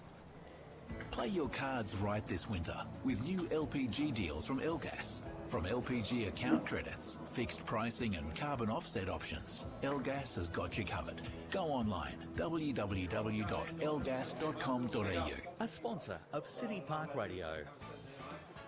Mr. Lotto here. If you need Lotto, we're open. If you need post, we're open. If you need magazines, we're open. In fact, we're open for everything, pretty much all the bleeding time. And weekends. Good, innit? So, what are you waiting for? Come on in. Invermain News Agency. Serving you if you need us most. Cheery bye. A sponsor of City Park Radio. Do you or someone you love need a helping hand at home? Get the immediate home care help you need through Community Care Tasmania's Dial an Angel service. Help can be arranged for just a few hours or longer. Now you can buy Dial an Angel gift vouchers, a perfect gift for a loved one. Visit our website, cct.org.au. Dial an Angel care service is delivered by people you can trust. Ring Dial an Angel now on 1300 722 400 or 6334 0990 or visit cct.org.au. At Community Care Tasmania, we put your care first. A sponsor of City Park Radio. This sports broadcast is brought to you by Elgas. For all your LPG needs, talk to the locals with knowledge. Elgas, call 13 11 61. A sponsor of City Park Radio. Welcome back here to City Park Radio's coverage of the footy on this Saturday afternoon at half-time in the TSL game between Launceston and Kingborough. It's the Blues 6-1-37 leading Kingborough 4-8-32. Special guest at half-time today. Welcome to the president of the Launceston Footy Club, Mr. Don Jones. G'day, Don. G'day, how are you, Dave? Not too bad, thanks. That's good. Of course, there's a lot of meaty things happening in footy, but we'll get to them. We've got a few minutes. So let's first of all talk about the game. The Blues maybe weren't the favourites coming in today based on ladder positions, but you'd be happy with how they're doing it at quarter time, at half time. They're playing well. I must admit, I'm quite happy with the way they're playing. I'd like them to cover the other man better, but look, they're playing well and good from them. They're ahead at the moment. Let's hope they stay there. Absolutely, absolutely. Now, what brings yourself, a retired magistrate, to a community footy club as president? Tell us about that journey, how that came to be. Yeah, well, I guess I had some involvement with the Launceston Football Club some 30 years ago, and then I, of course, went down the coast, so I wasn't available to come to games and that. I drifted away to some extent, but when I came back, I've always been looking to help out different groups and that, and I help charities and the like. And I was invited to come along here to actually do their constitution, and somehow my hand got put up for presidency. There I was. So you haven't been on the board prior to this year or anything? You've gone straight into the presidency? Straight into the presidency. Wow. And how have you found it so far? Oh, good. I love the challenge of it. It's really great. Look, there's things I want to do here I've been pushing for, and one of new lights, of course, for here, so we can play at night and train at night. And I want to see a grandstand either there or there. We'll be pushing forward. So there's a lot of things I'm planning down the line to improve the ground and also help our players as much as I can. So I'm trying to bring back in family, back into the Launceston Football Club. We seem to have lost that at the moment. I've now got the Windsorians coming back. The old Windsorians are coming back here, which has gone away. But fortunately, I've been able to repair that, and they're coming back. Fantastic. And you named the things here. Would a commentary box be possibly on that list as well? Well, I could even look at that for you, no worries. No worries. It's a bit chilly on this balcony. We always look there at the coach's box with a little bit of envy. Fantastic. So, so connecting the old players with the club, it's a really important thing, isn't it? Oh, very really important. Builds that community. It is. I mean, 30 years ago, this was very much a family club, and that seems to have drifted a bit. So I just want to try and bring it back in so that we are a family, we work together. I think if you get the old players back rather than not having them, they can give us so much help to assist, the younger players here now, which is fantastic. You talked about, you've got a really interesting life, and you've, as a retired magistrate, you help out with disadvantaged youth, etc. Yep. What skill set from your work career do you think you can bring into a job such as the president of a footy club? I think mainly administration is the important part, and also at the same time working in with the players and the coaches and the like. I mean, the coaches are so important to the club, and I want to try and have that friendship right through so they feel they can talk to me and we can work together. I think that's the administrative side of things. Absolutely. Now, they say it's a long week in politics, but this week it's been a long week in football, Tasmanian football in particular. There's a couple of issues there that we'll touch on. The first of all is the AFL team decision. Gil McLachlan was here during the week and announced after a long battle by lots of people that we were going to get that 19th licence, kicking off in probably 2028. Your reaction to that, but also how you see that filtered down to a club like Launceston? All right. Well, firstly, I think it's good to have an AFL team. I would never sell that short. I think it's great. But it's how that is structured is the thing that concerns me, and I think concerns a lot of others. And that is whether or not, by having an AFL team and then you have the VFL and the VFLW, whether that will impact upon our teams that we have here in North Launceston and Launceston. Yeah, I suppose that leads me to my next thing, the discussions you've had with AFL Tasmania about the restructuring of footy beyond 2024. Yes, well, of course, we've been told that we get no further funding after next year, so we've got to fund ourselves there. They've given that money for, to help with coaching and that type of thing with new players, but that's going to disappear. That's fine, we can probably overcome that. But my biggest concern is that if we get back to the whole idea of regional football, how that will impact. I mean, our players are used to playing against really highly skilled players. If they're suddenly forced back to playing with people who are not so intensely involved with training and the like, that may pull back our standard, and that worries me. But let's hope we can overcome that, and I'd like to see us still keep perhaps a kind of a statewide competition alive, where we can actually have our team playing against Hobart and the like, much we do as we do now. But if you don't have that statewide kind of connection, I think it's going to create some difficulty. Yeah, of course, I acknowledge in asking these questions, your board probably haven't met about it yet. Not yet, no, had a chance, so I acknowledge that. So, are you going to meet very soon about the ramifications of what's coming up in the next year or two? We have a meeting organised for Monday night, which is a standard meeting, but we'll probably have another meeting towards the end of next week to discuss some further developments that could come through. But it'll depend upon what our board's attitude is. I mean, at this stage, I think, well, we can't do much about the team. I think that's a good thing, but it's those finer points as to we need to discuss and how they're going to impact upon our club in particular. So in the discussions you've had with AFL Taz in recent days, do you think there'll be follow-up meetings? Without a doubt. Yeah, without a doubt. Do you think they'll be soon, or do you think, how will it play out? How will the next steps play out, do you think? Well, I'd say that probably at this stage we'd be expecting some kind of correspondence from the AFL, setting up what their vision is at the present time. I'd expect that would come through probably next week or shortly thereafter. Once that comes out, it gives us something concrete to read and consider fully and appropriately.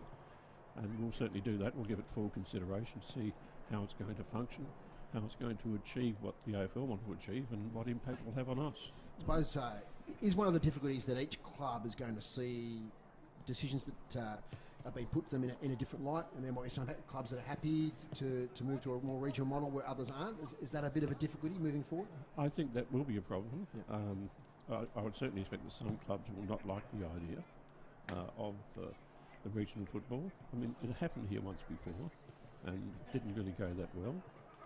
Perhaps this time it may go better. I'm not ready to close my mind to anything at this stage, but there are concerns from other clubs as to what will happen. So that's there.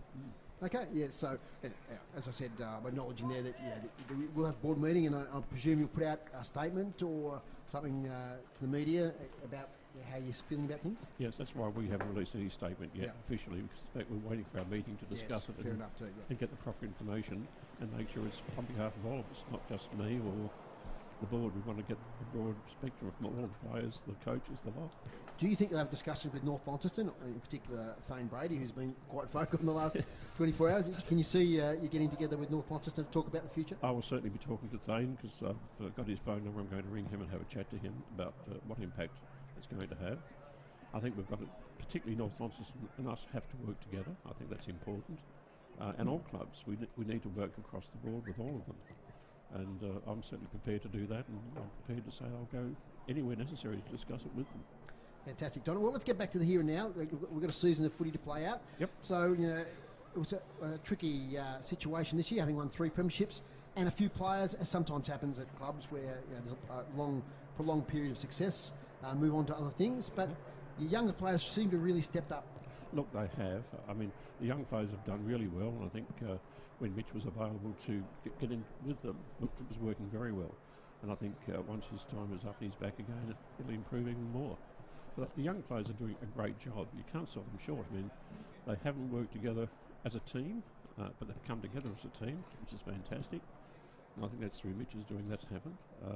So I think effectively they've done great for a team that's only fairly new. I think we lost 7 players, I think, from memory, which is a large number to lose, and some of our good players we lost. Yep. So, up and up. So some of those plans you talked about, some physical infrastructure things. Do you need to talk to councils about that? Where do you need to take those sort of ideas to? First of all, it need to be council. I want to try and get a meeting with them very shortly. The lights, the whole ground's owned by the council, of course. But I'm hopeful the council will receive it with open arms, because it's important we keep our football going. It's important we keep Launceston going. I mean, a lot of people don't realise that the Launceston Football Club is the oldest club in Tasmania. Next year we have 150 years up. Now I'd like to see 150 years this place filled with young people and families, the whole lot, to celebrate 150 years. And I think the council will want to see that as well. So I'll be working with them. With that 150 years, you got any special events or celebrations planned this far out? Not this far out. Okay, no, that's fair enough. But I imagine there'll be a significant celebration for the club. Absolutely, absolutely. Well, Don, Kingborough about to come on the ground. Umpires aren't far away. So look, thanks for joining us here on City Park Radio. Thank you very much. Tough times at the moment, some exciting things, some challenging things, but certainly it's a really interesting time and exciting time in Tassie footy. It's fantastic, and if we work together, I think we'll have a great outcome.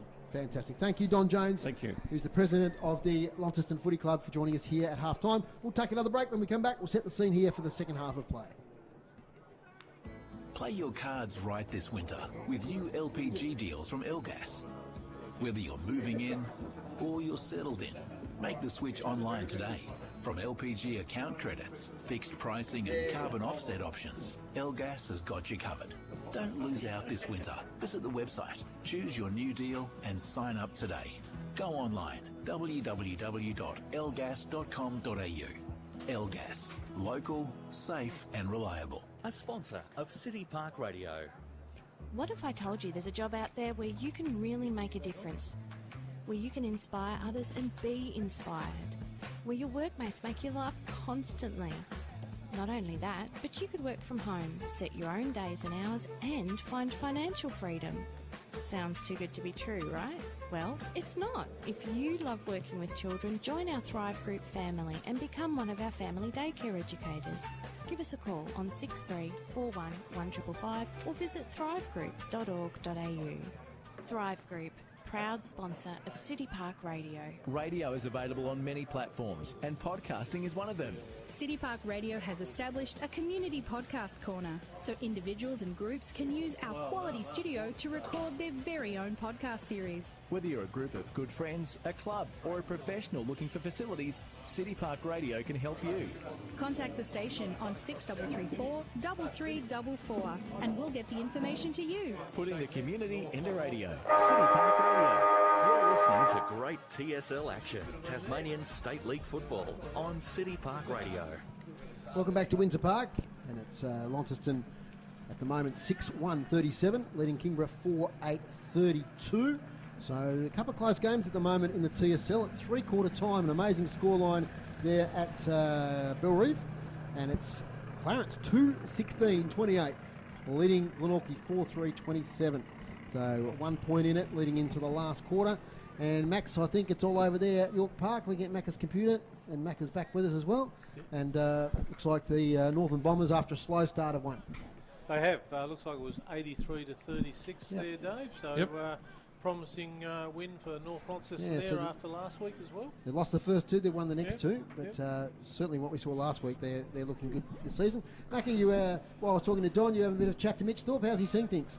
Look, numbers aren't good. Like, we know that the clearances are getting smashed. I think Lovell's had 10 himself.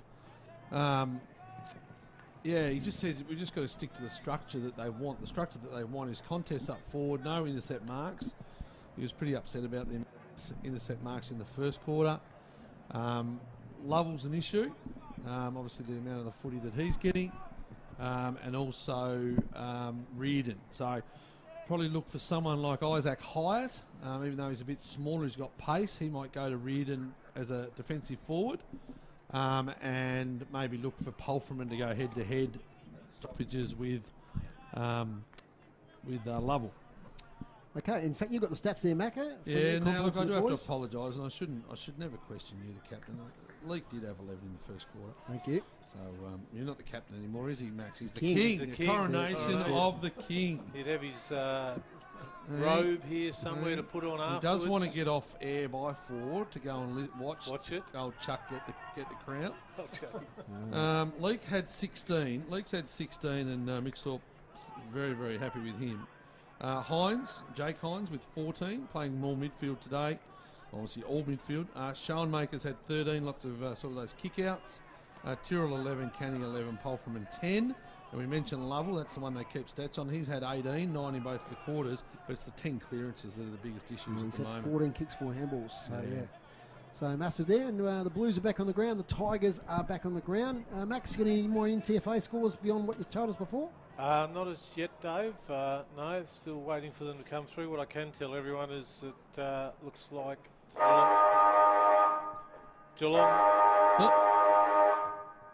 Geelong 56, Adelaide Crows 40. That looks like it's not long after the commencement of the third quarter, and Richmond starting to draw clear, Macca, 41-30. Okay, we've got the boys down the boundary there. I can see them over on the far side of the ground. They've emerged from the rooms there at half-time. Tony, what do you got? Trent Bournemouth said much the same thing as he did at quarter time. He still wants them to address the issue of composure, both with their ball use and their conversion. He says they're well in front in most of the measures of the game. The only thing against them at the moment is really the scoreboard, so he's pretty pleased with that. He still feels that they're not quite to their usual intensity. He reckons they're about 5 to 10% off. So he's asked for them to lift that. He's also asked for the forwards to sort of lead separate away from each other to stop Launceston's third man up intercepts. And basically the situation with Nick Baker, apparently all his knee is solid. There's no damage to the ligaments or anything like that. It's just that it seems a little bit frozen and won't move that much. I personally suspect he's done for the day. Here's Chris. The Launceston team met behind closed doors, so I can't tell you anything. But what Mackie just said is virtually what Scott Stevens said at quarter time. So I imagine there wouldn't be much different to what Mackie said then. And so that's about it from me. It's still a lovely day here, no wind. Nice and sunny on our side of the ground. You poor boys are in the shade. We're just starting to get the first little... the first little bit of sun. Yep. Grooves has got sun. Chris, what injury worries for Launceston? Sorry, yes, no injury worries that I can see for Launceston. Scott Pofferman is good. They've still got 4 on the bench, so all good there. Fantastic. Thanks, the boys there on the boundary. So we're about to embark on the second half here. Macca? Just for those of us who didn't catch the interview, Foz, a couple of takeaways from the interview with the new president. Yeah, look, very quickly. I think he's very wary at the moment because he hasn't met with the board, and that's fair enough. They're meeting tomorrow night to develop a club position. Yep.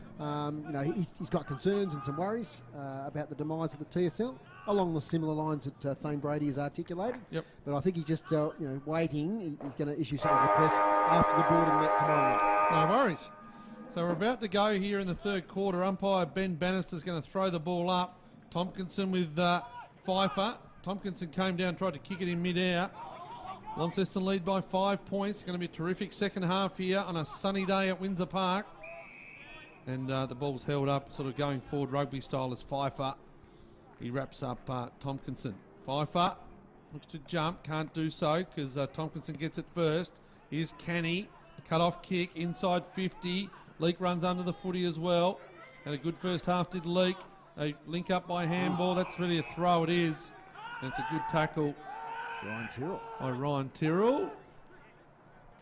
There it is. They finally get the ball back to him. So Tyrrell. Launceston kick towards the city end of the ground. Oh, it's a nice kick and finds Campbell Atkins. He cuts back inboard, runs away from the big fella there in Marcus Gardner, but Gardner just put enough pressure on him. Just a little kick at the, a little push in the back as he kicked it was enough. And it was really good work. Webb gets a free kick in the middle of the ground and goes wide. Donnelly. Griggs Donnelly. Similar person. It's a good mark up forward in front of Gillow. And it's the big fella there in Tyler Carter. So Carter is kicked 2. There's Tyler Carter. 1 in the first, 1 in the second. It was a nice kick from Griggs on the outside.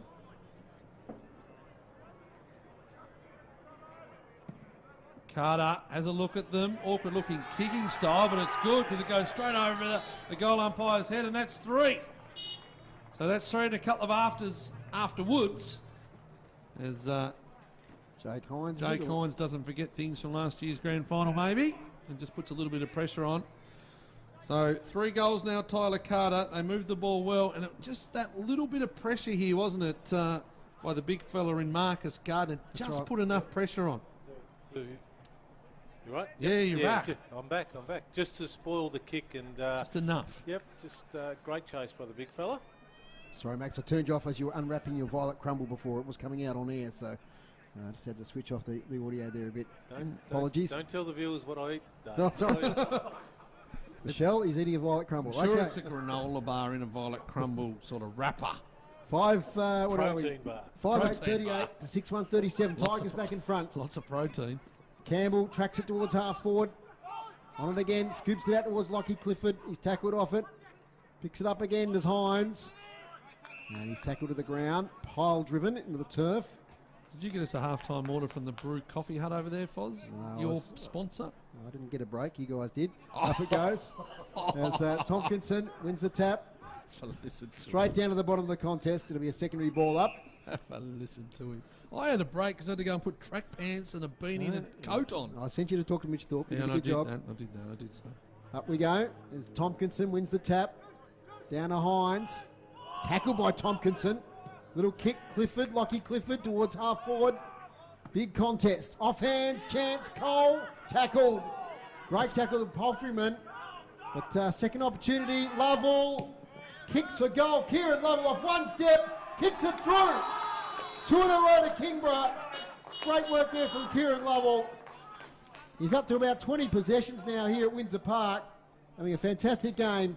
And they're just starting to impart a little bit of pressure on the Launceston boys. Yeah, and I think a few of the Launceston boys are just taking too much notice of what's going on around them with the man at the moment as well. Got to get back to what they did in that first half and just focus on the footy. And one thing I did, notice just then, while the ball was sort of on the other side of the ground there, you got, we've mentioned it a couple of times, Bailey Gillow, with the way he's directing traffic. He's like he's got a 70 or 80 games under his belt. Yeah. He's out there giving directions. And the other one that keeping a bit of an eye on doing similar things has been Campbell Atkins. Yep. I tell you what, I reckon Palfreyman was unlucky there, Foz. He's going to be directly responsible for Lovell. He actually laid a tackle there, and I reckon he was unlucky not to get the free kick. The ball spilled out to his opponent as he was caught up in the stoppage. So could have been a lucky one to the Tigers. They get this one out of the centre. Leak does another spoil. There on the outside is College. He goes by hand. Hit up. Here's big fella in Carter. It was a quick kick forward by Zeekson. No, Jakey Williams, was it? Jakey Williams? Yep, little inside out kick. And it's a good mark by Carter, who's starting to cause a couple of troubles for Joshy Gillow. He's kicked 3. He puts his head right over the footy, does Big Carts. He goes on the left, nice look, and kicks it into the post. Hit the upright, and it's shaking, and there's a point. So Launceston, 6-1-37 strand on that score at the moment. Kingborough have kicked away 6-9, 45 by 8 points. Tyrrell in the back pocket. Yes, Dave. Tied at Bell Reeve, just 1 point the Clarence difference. by a point. Oh, Schoenmaker just shrugs the big fella in Marcus Gardner and goes along with that kick. Here's Price. Umpire Bannister says, give it to me. This Price has done well. I reckon part of the coaching group of the Tigers at halftime would have said just to assert a bit more physical pressure on these young there's so blokes. many kids, isn't there? You're right. Well, it's good work, Jake Hines defensively. Coming through the pack there. Webb. And going well is Webb. Finds by hands. Here on the outside now is George O'Neill. Doesn't bounce favourably for him. Jaden Hines puts some pressure on. Tyrrell busts through with pace and goes. Now the Lonnie Blues have got to do this.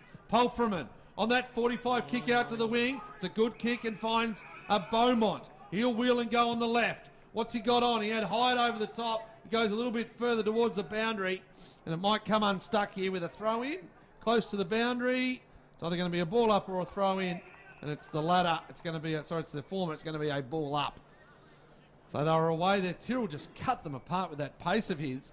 They need him to play the similar role at that end as what Reardon did in the first half at the other end, Max. Yep, it's just that quickness that gets the ball down there and makes them look dangerous. Here's Lovell, comes out with pace and also with skill and finds Ed Golding on the halfback flank. Oh, Golding plays on, kick smothered by Riley. Could be a turnover here. Jaden Hines scoops it out towards Bailey Gillow. Godomski lays on him. And be a ball up. So yeah, thriller here at Bell Reeve. Scores a level 2-17 to 4-5. 10 minutes, fourth quarter. You don't want to barrack, but gee, what a win it would be for Glenorchy if, with all the things they've gone through, if they could beat Clarence at Bell Reeve. Here's Jesse Price. Takes the ball. Another secondary ball up. Earlier today, North Lonnie, pretty big win over Lauderdale after it was tied early. Lauderdale kicked the first 3 goals of the contest. But North Lonnie, second win of the season. Here's Jones, weaves. Palfreyman kick. Might have been smothered, was it? Yes, it was, as it's taken by Hines. He gets a high contact. No, fend off. Was it a fend off? Thanks, Yeah, Macca. it's going to go the other way. Going to go to Griggs. Griggs sums it up. Beautiful left foot pass before to Carter. Takes a bounce, back to himself. Lovely kick here, looking for Reardon. Elite disposal there from Griggs. Reardon dropped the mark though. Chance for the Blues. Canny emerges. Kick close to the boundary line. Here for Beaumont against Griggs. Griggs lays the spoil, but he got him over the shoulder. So free kick to Beaumont. Richmond lead by 5 points. Tightening against up. the Eagles. Max is getting nervous. Beaumont on the left. Deep inside 50 now.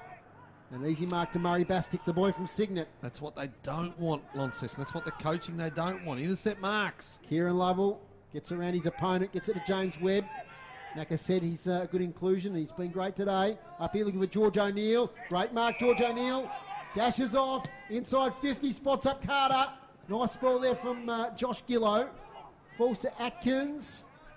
Now to Tommy Bennett. Kicks it straight into George O'Neill. Cowley couldn't pick it up. O'Neill again. This might go through. Bounces over the top. Goal to George O'Neill. Oh my goodness, how lucky was he? But you take your luck in those situations. He was involved twice in that passage of play with George O'Neill, and he kicks the goal from 30 out. And that's 3 this quarter now for the Tigers. Geez, Max, I reckon Launceston had 2, maybe 3, 4 opportunities there to take the ball away. They either overran it or failed to put body pressure on. I know they're young, but it'd just be pulling the hair out of Scotty Stevens and the coaching panel there. Yeah, just chaotic, wasn't it?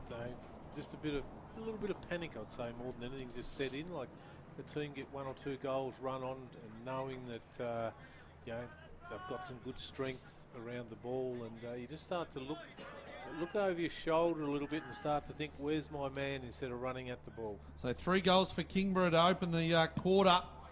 And here goes Jake Hines out of the middle, goes wide. Riley bounces over the both of them. And the ball's going to be a ball up right on the 50. So at half-time it was 6-1-37 Launceston. They were leading Kingborough 4-8-32. But they're still stuck on 37 Launceston, and Kingborough have advanced to 51. Groenewegen, Jake Hines, tries to run through at pace. Can't get the footy, comes back to Groenewegen. It's going to be another ball up. Goal to Clarence Macca. Goal to the Roos, 35 lead Glenorchy 29, 13.5 minutes gone down at Belrive. Could be a push in the back. Umpire says no, I'm going to ball it up. So, Max, you're going to imagine Launceston are desperately going to want the next goal, not only from the scoreboard, just from a bit of belief. Hines, up and under kick. Riley doubles back, goes the volleyball spike, can't get it, comes out through defence, and it's going to fortunately find Clifford on the chest, back pocket. Liam Jones puts pressure on, as the umpire says play on. Bastick by hands, looks to go 1-2, comes back to Lovell first though. Oh, it's a nice kick under pressure, and finds his teammate there in Tommy Bennett. Tommy Bennett, nice kick through the middle. Webb, inside. That's Will Clifford, sorry. Off the hands. Gillow, push out against Tompkinson. It's good then. He backed himself in, Gillow. He was prepared to take the front spot, lead into the ball, and got the rewards there. Well done, Gillow. Josh Gillow, fullback, goes wider. Over there looking for Cowley, off hands. Dancing around there is Lockie Clifford. Gets it back from Campbell. Clifford's corralled, and he steps out of bounds. Boundary throwing. Another goal to Clarence, so the Glenorchy dream could be over, Foz. Yeah, never mind. Still a good effort. They're playing some good footy. 4-17, is that right? Yes, 4-17 Clarence. 4-5. Boundary throw in. Front position Wiggins. Now Leak. Round the corner kick. Gets some good distance. Front position Groenewegen. Paid the mark not. Ball up. Score check from up at Youngtown, Dave. South 6-11-47. Georgetown 4 goals, 2-24. Score check for the MCG. 46. Richmond 47, the Eagles 48. Oh, goodness. Griggs is tackled. Gets an effective kick away. Now Lovell again inside 50. To a chaos ball. Ari Schoenmaker comes out and takes the intercept mark. Spearing pass. Beautiful one. Finds Jake Hines. Hines on the left foot again. This time to Isaac Hyatt. So good transfer of the footy there by the Blues. Inside the centre square. Hyatt's done a good job on Reardon. He has. Because he's got that roll. Over the top, Leake, handball under pressure. Presnell tries to break the tackle from Will Clifford. Back to Leake, another round the corner kick. It'll bounce somewhere. Sideways. Griggs takes it, tackled from behind. No Pryor, ball up.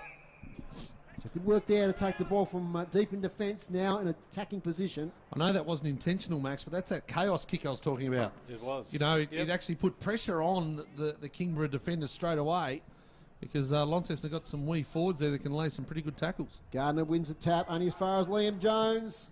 Kick towards goal. Riley one out with Godomski. Riley picks it up, does he? No, it just goes out of bounds right beside the behind post.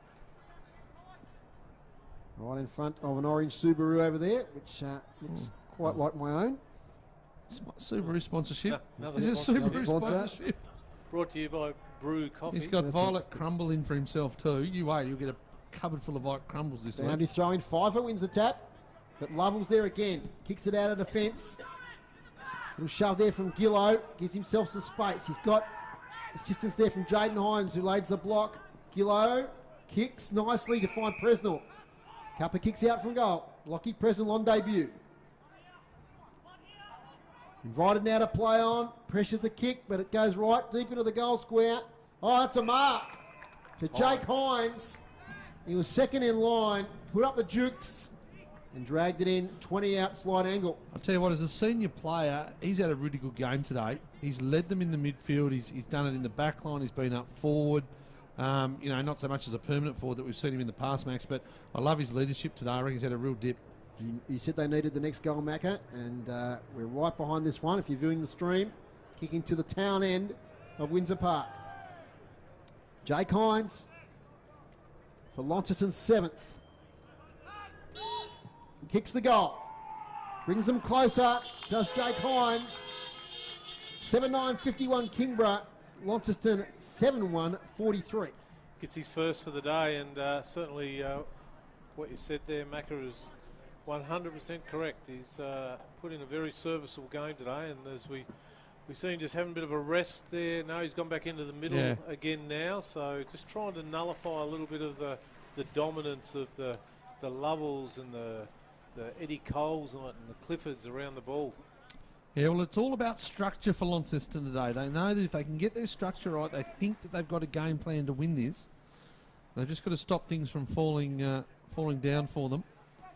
Interesting that Hyatt's gone on ball now, so we'll try and see who's got the job on Reardon. Keep an eye on that one for us, Max. Jack O'Neill. So it's a bit of a concern if Hyatt's going to stop the pace, but Jack just needs to be disciplined. Put the arm across Reardon. Stop that run. And a terrific first quarter did Reardon. Reardon's just going to run straight through from there, isn't he? Bannister, throw up. Carter, hit down to Campbell, spun in the tackle. There was no one to give it to. He put it out in front of Canny for the Launceston. He's tackled and tackled well. Who we got there, Fozzle? Is that Eddie Cole? Well, the sun is shining my eyes now. Eddie Cole. Needs sunglasses. Tyrrell, then a good mark up forward. Stepping inside, Schoenmaker. Great leg. It's good enough. Finds Jones with pace. They go now by bouncing Jones. He arches the back. He goes backwards by hand.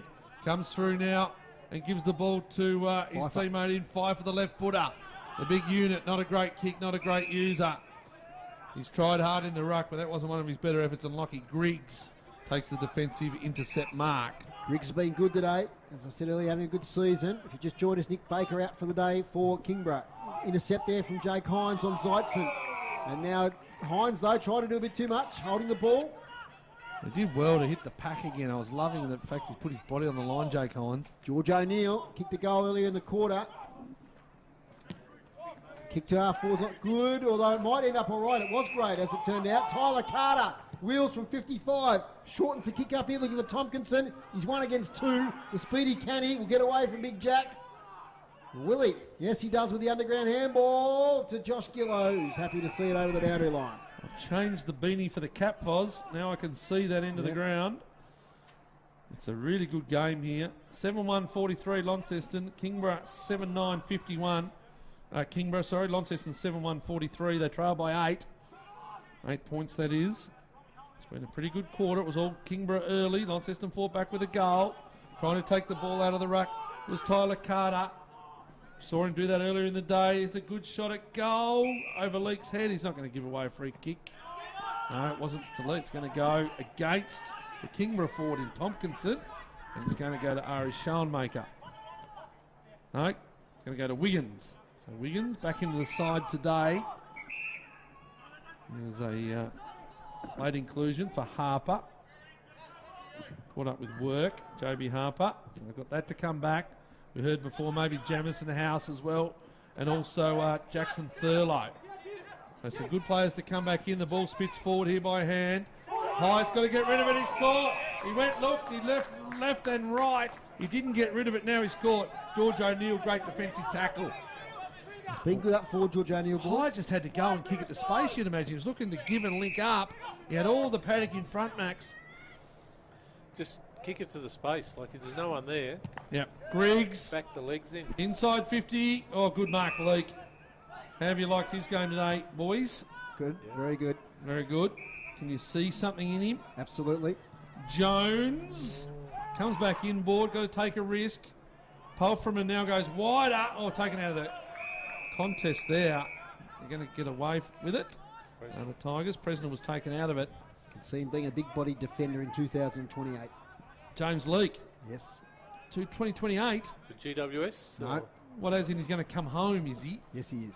Righto. What's happening? Speaking of headwear, Grooves has got the Devil's beanie on. I'm loving it. Well, you're not allowed to use the Devil's name, Foz. Warner yet. Brothers. Lovell breaks the 50. Not great off the boot, and the result is the same. It goes through for a behind. 2028. What's that? How many years? 5. 5 years. Leake will be 23. He's Yeah, prime. okay. Righto. Schoenmaker. I reckon he'd look good up on the Gold Coast, James Leake. No. Pretty boy. Those days are gone. Schoenmaker.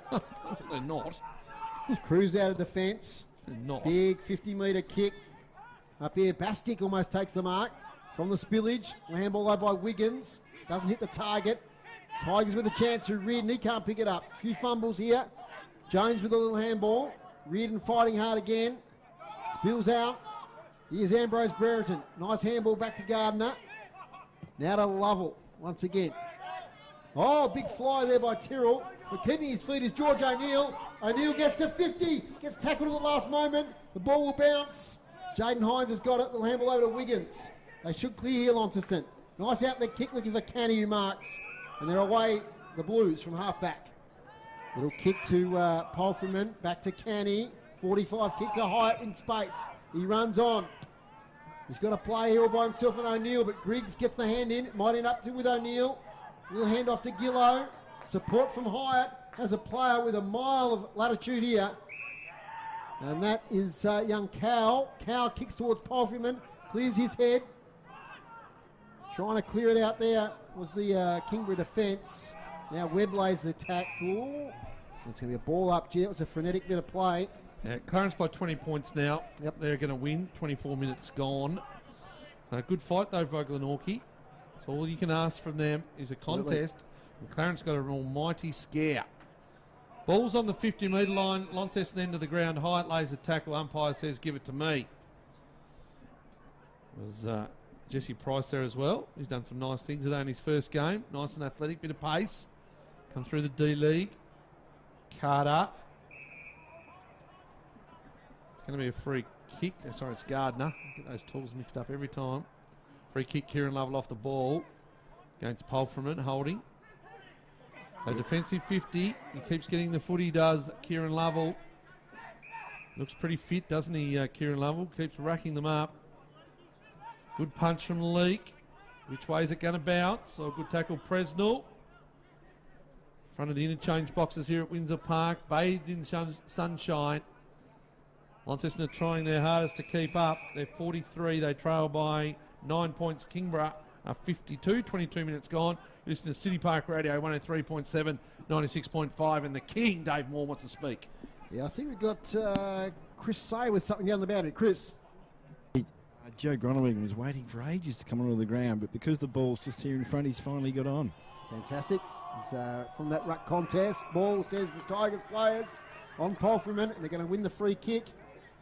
And I'll tell you what, that's Kieran Lovell again. He had 18 at half-time. I reckon he will have a dozen in this quarter. 48 at home. Three-quarter time. As kicks towards half forward. Cowley, was it? No, Jaden Hines dropped the mark. Now O'Neill, he's had a lot of it this quarter, this way, that away. He breaks the tackle, gets it to College. College over the top to Gardner. He'll kick short inside 50, spots up James Webb in scoring distance. About 40 out, 45-degree angle. He's been a solid contributor for them too, James Webb, today. As indeed, he just looks the part. He's in his prime as a footballer. Today's broadcast brought to you by Elgas. For your LPG needs statewide, talk to the locals with knowledge. Phone 13 11 61. I've liked George O'Neill this quarter too. I have. I really like a couple of things he's done. Yeah, a bit of pace and Forward line tackles pressure. and pressure. Yep. My word. Here comes James Webb, in front of the Lonnie Club rooms. A few spectators there today. Leans back, but it's offline. In fact, it misses everything. So it will be a relieving free kick.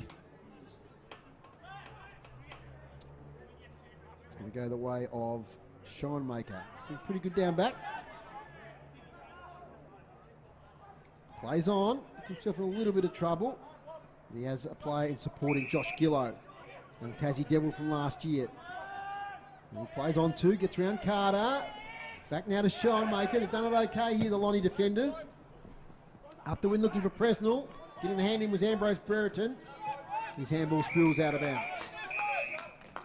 Max, any NTFA scores there of recent times? No, just waiting on the Longford one to come through. Gave the South one a short while ago. But, No worries. Yep. Clarence leading by 20, as Macca said there at Bellreeve. Close to the end of that game. And it was North Launceston with a convincing win over Lauderdale earlier today. Tigers by, 9 points at the moment. A lot of footy to play out here. Well in a time on now here in the third quarter. You have Paul Freeman, sharked though there by Cole. He gives it up though to Jake Hines. Hines now, short kick looking for Jones. Yeah, nice. Jones has Canny. He's got space at half forward. He can run in and shoot for goal. Canny runs the full measure. Kicks towards the goal, just falls short. And Elijah Reardon takes an intercepting mark. Someone they needed, Max. It is, and for all the play that Kingborough have had today, or this quarter, they haven't put them away, have they? George O'Neill now taking marks in defence. He goes across, spots up. I think that's Godomski back there. It is. Launceston always work well, boys, on that fat side of the ground. They have a runner, whether it's a winger or a half back, whether it's this side of the ground or on the other going the other way. They hit it up well, and that just needed to be hit, that goal. Switch back to Griggs, who's had a lot of possessions today, as has Reardon. Takes the next mark. They're still in deep in defence, though. They're looking for a way out. The Blues have set up pretty well here. Reardon has to play on. Long down the line kick. Looking for Tompkinson. Front position, Gronewagen, mark or free kick. Nathan Bester running the boundary? Nathan Bester. No, it looks like Nathan Bester. If you're listening, Ducky, you've got a brother. I shared a car ride home from Westbury the other night with Ducky. What a trip that was. It would be. Hello, Nathan. He's a long-time supporter of City Park Radio. The great test match scorer now. He can say he's on his resume. Height, sorry boys, but Height was just right. releasing a little handball there to Kenny. It's nothing play. We'll keep talking. He's done it all, the Duck. Tell you what, one of Fozz's greatest issues this week was they didn't do a highlights reel of his goals last week. Three-quarter time. My word. Kingborough 7-10-52 to Launceston 7-1-43. So in that quarter, Macca. 3 goals, 2 for Kingborough versus 1 goal. So a low-scoring quarter, hence it only went about 26 minutes. So Kingborough have a lead, but by no means are they safe at the moment. Low-scoring game, but Launceston really a chance to take this one out in the last quarter. But Kingborough at the moment, you just feel like they're comfortably on top of the game. Goal kickers, boys. Yep, goal kickers for Kingston. We've got Carter with 3 and the remainder are singles. 1 to Tompkinson, O'Neill, Lovell and Clifford. And for the Launceston Blues, 2 multiple kickers, Beaumont and Powerfman with 2 each, and Dylan Riley, Jones and Jake Hines with 1. Okay, three-quarter time here. In this big clash, the grand final replay. It's Kingborough 7-10-52, Launceston 7-1-43. We'll take a short break here on City Park Radio, and when we'll come back, we'll set the scene here for the last quarter. Play your cards right this winter with new LPG deals from Elgas. From LPG account credits, fixed price Go online, www.elgas.com.au. A sponsor of City Park Radio.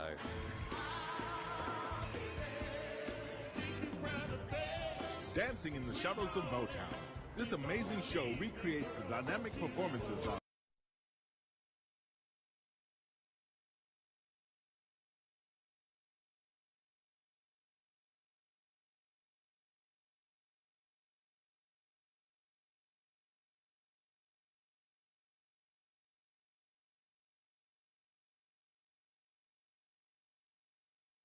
You are in the community. It's meant sometimes you miss out on us, your community radio station. Now you don't have to. With Community Radio Plus, catch the latest news updates, listen to podcasts, join us live with the Community Radio Plus app. Community radio is listener-supported radio. We're City Park Radio. Whatever you're doing, take us with you. Community Radio Plus, your home of community radio. Download from the App Store or Google Play. This sports broadcast is brought to you by Elgas. For all your LPG needs, talk to the locals with knowledge. Elgas, call 13 11 61, a sponsor of City Park Radio. Welcome back here to Windsor Park, three-quarter time. We've got a thrilling last quarter coming up. It's Kingborough 7-10-52, leading Launceston 7-1-43. Thanks to Dave Gruber and the stats to three-quarter time.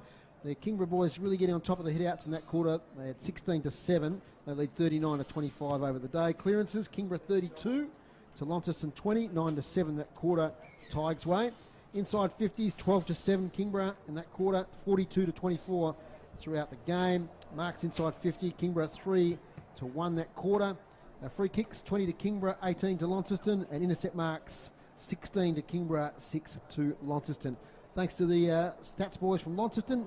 Macca, what do you got for us? Yeah, James Leake with 21 after a great first quarter of 11, including 4 spoils and 8 contested possessions. He's put his body on the line. Jake Hines with 19 possessions.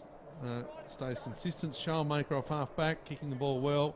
He's had 19, including 7 handball received, so it looks to receive the footy as he runs past on the left. Liam Kenny with 18. It's been pretty good, Kenny. Good quarter. 7 in that quarter. Polferman with 17. We keep a look on Kieran Lovell. He had 10 for the quarter, so that's 28 for the game. 24 kicks, 4 handballs, 14 clearances. So for that quarter, 10 contested possessions and a goal. That's a Max Walker-like performance. Absolutely. Other scores today in the TSL. North Launceston 11-17-83. Defeated Lauderdale 5-6-36. So it was 8 goals to 1 after half time there. So North Launceston running out easy winners. And we're close to full time. In fact, we are full time in the other game. And it was Clarence 6-19-55, defeating Glenorchy 5-5-35. So a 4 goal to 1 last quarter there. Saw the Roos come home in that game. So, yeah, once again, as we mentioned, a good competitive performance there from Glenorchy. Macca? Well, just thinking last quarter, it's no doubt that Kingborough have got the size, Max. They've got probably that on-field leadership. They've also got the midfield talent. But can you still give Launceston a sniff? We can, Macca, and they've proven that they're not out of the game. It's only, 9 points at three-quarter time. No win. Perfect conditions. Both sides will back their fitness in, so that won't be an issue whatsoever. I guess it'll come down to who's got a bit more composure, I guess, in the tight situations like this. Launceston, a group of young, unexperienced core, 10 or 11 of them. The Prices and the younger Gillow and O'Neills and so forth, who haven't got Presnell, haven't got a lot of footy under their belt at senior level, versus the Lovells, the Cliffords, the Coles, all these sort of guys. Will Campbell, who we've seen them step up over the years in these type of situations, in the close ones, and guide their team over the line. So, the first 5 minutes I think will decide who's going to win this game. They'll either go bang, bang, bang, the old Tigers, and put a bit of a gap in it, or alternatively Launceston will just hang in there and it'll be a cliffhanger. Tony Webb has been listening to Trent Bormala. What do you have to say there at three-quarter time, Tony? The first thing he did was he asked them the question, why did the first 5 minutes look so good? And it's because they did what they were told to do, which was to keep it simple, just keep possession, keep the pressure on the Launceston players, and he wants them to do that same thing for this last quarter. He feels that they should be able to kick the first goal. He says they're winning pretty well all the markers, which you guys will probably know up there. He's very happy with them, but just wants them to really fight it out, play the way they want to play, and just stop Launceston from trying to get their running game going, because he feels that that's the way Launceston's going to have to play for this quarter. And Tony, just for our listeners and viewers, Nick Baker's out for the day. Yeah, Nick Baker's out for the day. He probably got changed just after half time. We noticed that he wasn't there on the interchange bench when, about 5 minutes into the quarter. Definitely gone for the day. He's got changed. He's on the other side of the fence now. Here's Chris.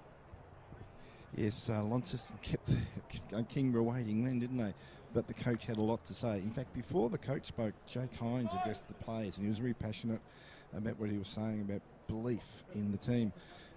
Scott Stevens says the work rate needs to improve, work from stoppages, and don't be afraid to kick to a 50-50. He's confident that they can win the 50-50s, just have to get the ball forward. I think we're in for a cracker last quarter. Thanks, Chris. Thanks, boys, there on the boundary. And we are indeed. Scott Stevens sprints off the ground. We're underway. Last quarter action. Here's Matthew McGee for City Park Radio. So Kingborough looking to stay undefeated. They're being challenged up here at Windsor Park by Launceston, a very young Launceston side.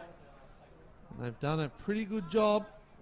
Kingborough skipped away to a 3-goal lead there in the third quarter. Launceston fought back with a goal to Jake Hines, who's got the ball now by hand, gives it to Jaden Hines. Brother to brother. Comes out over the top here though, and Lockie Griggs leads the way. Twists and turns, left foot down the line. Setting up, Jake Hines by hand. Got it off the pack. Look to go to Bailey Gillow, can't get it, as it goes out in front there of James Webb. And it goes out of bounds in front of the Launceston interchange box. Still bathed in sunshine.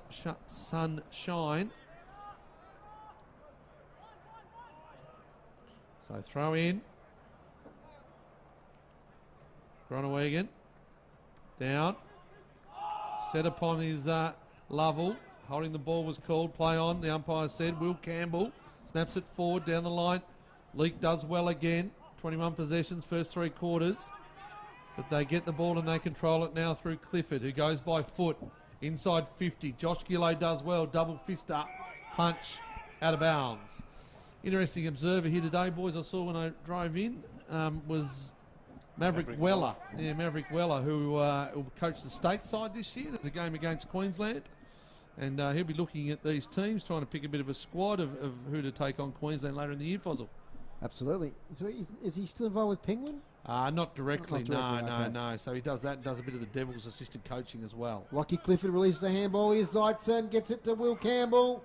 Handball over the top. George O'Neill kicks a goal. Smart goal there from George O'Neill. That's his second. He's kicked 2 beauties today. And quick hands there. Will Campbell involved, James Zeitzen involved. And that's the goal that they really needed at the start of the last quarter, Max Walker. Yep, and they just kept the ball moving forward, didn't they? It was just a chain of handballs over the top, and finished up with George O'Neill. And it's just a little bit of a momentum changer there, because for those first 3 or 4 minutes, Lonnie was just hanging in there. And it only takes that little bit of luck for the ball to bounce your way. You get it in your hands, and overlap run there from the Tigers, and George O'Neill was the recipient on the end of it. You speak of the Tigers. The Richmond Tigers, Max, have skipped away by 25 points against a team of Eagles that are lucky to get 14 players, fit players on the ground, Max. So it's a big win for the Richmond Tigers. Tompkinson gets the hit out to Will Campbell. I think the other game's reasonably close, Macca, the Adelaide-Geelong game. Yes, it is. That one? Adelaide were taking it right up to Geelong. Just wait for me to skip around here, Fozzle. Lovell's got it. Kicks around the corner towards half forward. They kick the first of the quarter. Down to Vade Zeitzen. He goes back on it with O'Neill. Little handball over the top. Ends up with Atkins. He's worried out of it. Chance here. Clifford. Lockie Clifford holding the ball. Took on the tackler. Macca. Yeah, so Geelong 10-10-70 do lead the Crows 8-5-53 down at the Cattery. Liam Jones. Free kick from that tackle. Little kick. It just gets it on the bootlaces there. Does James Leake. We had a ton of possessions for 3-quarter time. 21, in fact. 21. One of the leading Devils players this year has come under notice, no doubt about it. Over the back, Griggs with the spoil. Chance. That's Jesse Price. Kicks inside 50. Probably had a bit more time than he thought he had, Max. So, but it rolls out of bounds. Yeah, sort of seen the goals ahead of him and just didn't take enough time, like you said there, Dave. So missed opportunity. Ball, when you didn't want to, ran on like that, where it didn't give Beaumont the opportunity at all to be able to gather it up either. Tigers by 15 points. Possibly, I think it's the biggest lead of the game so far. Boundary throw in, a little bit shallow. Tompkinson smacks it away from the contest. Lovell gets possession, gets tackled. Umpire says no prior. Good team tackling there by Riley and Price on Kieran Lovell. Just a quick one, Dave. Got a score between the NTFA Tigers. We've got Rachel Lee 8-12 to Longford 4-6. So 5 goals for Rachel Lee in front at the moment. From the ball up, secondary tackle. Make a try and clear the area here. It's Kingborough at the moment, 8-10, leading Launceston 7-1. I'm going to put the sunglasses on, Foz, to be honest. If it was you, you'd probably say what brand they are, but I'll just go with sunglasses. I noticed you didn't leave your car door open, Foz. No. This is a couple of imposters in your vehicle down there in the forward pocket. It's not Gunno bike racks, not mine. Not your car? No. Oh, you claimed it. Oh, now I'm confused. Reardon flies up. Ball comes down. Quick kick out. It's going to be fortunate. Going to fall in the arms of Jake Williams, who shovels it forward by hand. Under pressure there was Ed Golding. They're just doing it scrappy at the moment of the Tigers, but they've got it out of defensive 50. That's the main thing. Polferman tried to take the ball off the deck. It flies out now to Leak. It's a little banana forward. Riley sets. Didn't try and mark the foot. He tried to punch it on, and it falls in the hand of Golding. Now goes out in front of James Webb, who chases the footy with his teammate James Zeitzen. I like the way he's moved today. Just maybe a little bit of something different, point of difference, half high, half forward type role. Comes down forward, all their away here if they can find space. Through Marcus Gardner. But Jones cuts it off, Leak by hand. Back to Schoenmaker, and he turns the ball over and it goes to Zeitzen. Zeitzen now kicks it up the wing. Nice pick up there, might have been O'Neill. Kick inside 50 towards Carter, but nice thump away there by Gillow. So the big job on Tyler Carter today was kick the 3 goals, 1 in each quarter, couple from free kicks. So they're hanging in Launceston, but the margin at the moment, 15 points. Big disparity in scoring shots, 18-8 so far today. The Tigers have had more inside 50s, haven't always capitalised. Pfeiffer takes it out of the ruck. He's tackled there by Webb. Named it, correct disposal. It's going the way of the Tigers to James Webb. Man of the mark right on the paint of 50. Yes, Max. I was just going to say, Launceston have got to do something here if they're going to stay in this game, because they're about to be blown apart, I think, if they don't get the scoreboard ticking over. James Webb, actually backing himself here. He'll deliver from about 55. He runs around, gets the paint of 50 into the goal square. Mark not taken there by Gardner. It might have been the Lonnie defence ended up with the mark. He claimed it. There was Cowley, but it comes out now to Atkins, who took the ball out of bounds. You know why that's not his car down there, Macca? Why? He has a reserve spot wherever he goes. Oh, that's true. Right. It's too far away. No public parking. No, that's true. Chauffeured. Boundary throw in deep and attack here for the Tigers. And the ruck is Carter up against Gillow. Falls, little kick by League. Might work out all right to Jaden Hines. Just the bare minimum 15, and Jaden Hines will relieve from halfback. Jaden Hines finds Sam Cowley. He'll go on the left foot. Looking up, Beaumont. 2 bites of the cherry. Takes it, looks to play on. He does. 60 metres out. Who's there? Price sets. Too good the defence there, a bit strong. Off the deck, it's close. But it's not through. Is that Presnell on debut? Tried to go outside the foot. They're going to go the far side now. Sorry, the near side. And it's that man, Kieran Lovell. Knocked up getting it. As Max said, they really could have done with a goal there. Oh, that's a set-up kick. Polferman puts pressure on. Give me a free kick, play on advantage to Eddie Cole. Goes down the line. Pfeiffer flies but can't do much, and it's a good mark to Marcus Gardner. Gardner. Handball's over the top. Tommy Bennett steps inside. Inside 50 for Dave Gruber. They look to take a mark. They can't do so. They're under pressure. Goes to ground. A tackle on Atkins. Yeah, I reckon he goes to ground there, Max. I reckon that's the new interpretation. Probably wasn't there because he decided to go to ground. It's going to be 50. They might have disagreed like I did. Yep. I just think now if you go to ground and get taken high, it's you sort of lose your right to get the high tackle. Anyway, we move on. Campbell Atkins building himself into a senior footballer after a few games.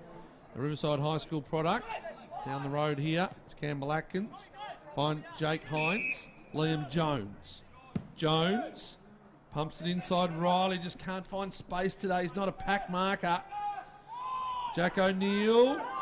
Bastic takes it out over the boundary line. Just Riley, they haven't been able to open the forward line and get the ball. He likes the one over the top running back towards goal or the fast kick where he can have some space to lead into. Dylan Riley, tough day. Boundary throw in. Tompkinson hits it down. Pfeiffer, he gets the ball. Smothered kick. Lovell. High kick. Atkins is there. Beaumont over the top. James Leake, what a mark. Been really impressed today with James Leake. Nice spot kick to Jones. Jones squares it up. Oh, looks for and finds Tyrrell just. He's right on 50. Chance, I reckon. Oh, here we go. Late in the day. Dave Moore's put it on him. Goes back inside the square. What do they trail by, Foz? They trail by 14 points. Need this one. My word, 10.5 minutes gone. City Park Radio. He goes the short kick. Good lead, good mark. Pfeiffer. Well, Pfeiffer's got good pace on the lead. Now, I think I'd rather have it in the hands of Tyrrell. I was going to say, Pfeiffer, he's a young lad, you know, that played a lot of junior soccer in the day. He's a terrific athlete. Came through Little Athletics. He was state high jump champion. Yep. This is the issue, this kick. Sometimes it doesn't spin the way it should on the textbook. Let's see how we go. Pfeiffer, well, it spins okay. It spins really good, but it hits the post. It hits the post. Would have been handy, very handy for Launceston, and Reardon's going to take the kick out as they now get to within 13 points, the Blues. Reardon gets it out to Godomski. The old firm combine there, around fullback. Short to Eddie Cole. Can they pick their way out of defence here? Cole's going to kick it high. Just going to go close to the boundary line. Too close. Over and out. Relieving free kick to Launceston, so they're just edging their way back. They're almost within 2 goals now. Plenty of time left in this game.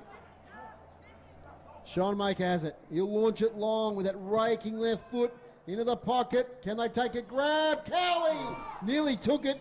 Did all the hard work, just evaded his grasp at the last moment. Now Tyrrell is tackled, but it'll be a ball up, 20 out.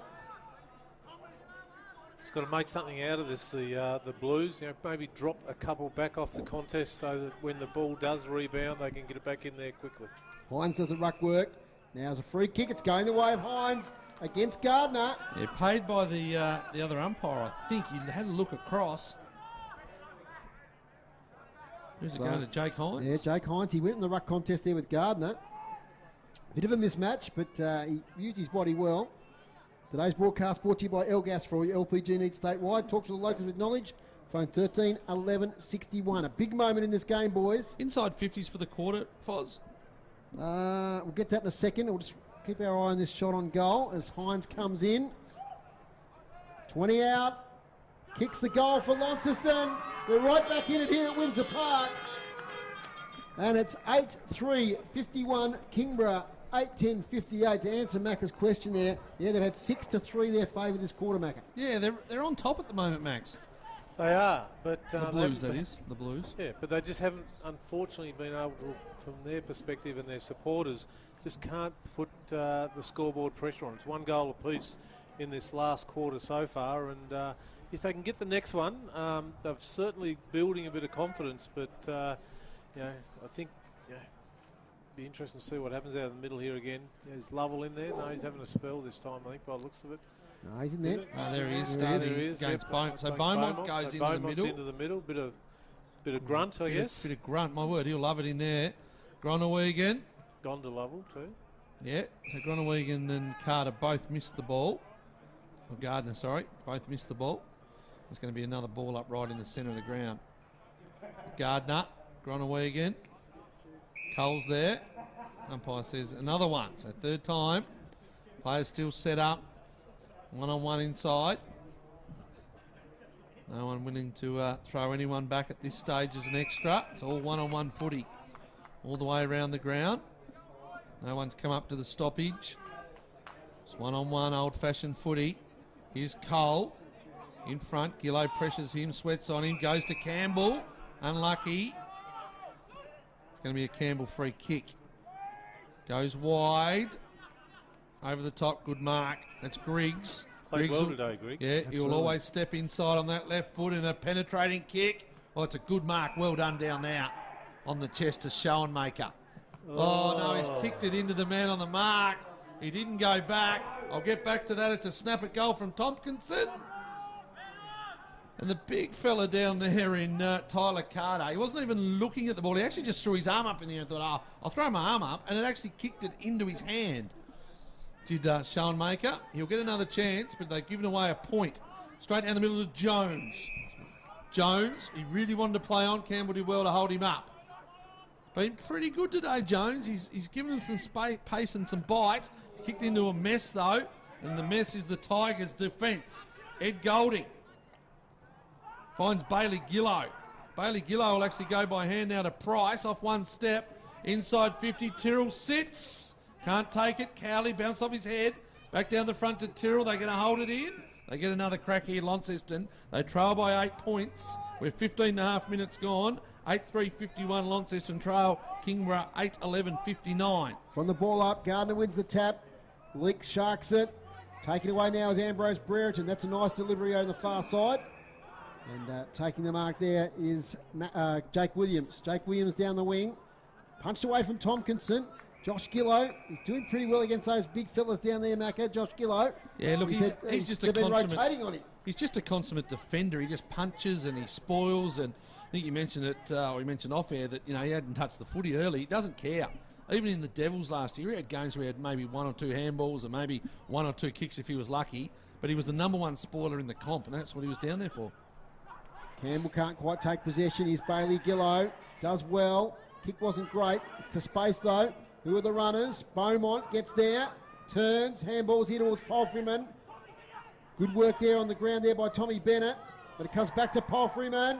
Shrugs the tackle, don't argue. Jaden Hines gets through the tackle. No, he doesn't. Ben Donnelly did well. Palfreyman, third involvement, tries to pick it up, lays the tackle on Golding. Now it's Will Clifford, back to Golding, and they're away. The Tigers up to half forward. It's a bit of a wrestle. Zeitzen keeps his feet, takes the mark. James Zeitzen, the number 11 from Signet, kicks here for Tompkinson. No mark. Bailey Gillow takes it. Tackled from behind by Tompkinson. Loose footy. Picking up there is Gillow. That's Josh Gillow. Leak, launching kick out of defence. Centre circles. Gee, that's almost a great mark to Gardner, not paid.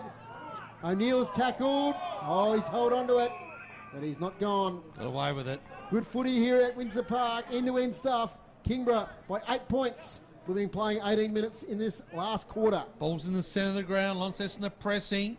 You'd imagine it might just take one for the Tigers, and that could be it. Jumping off 2 feet and taking the ball with 2 hands over the top of Hines is Reardon.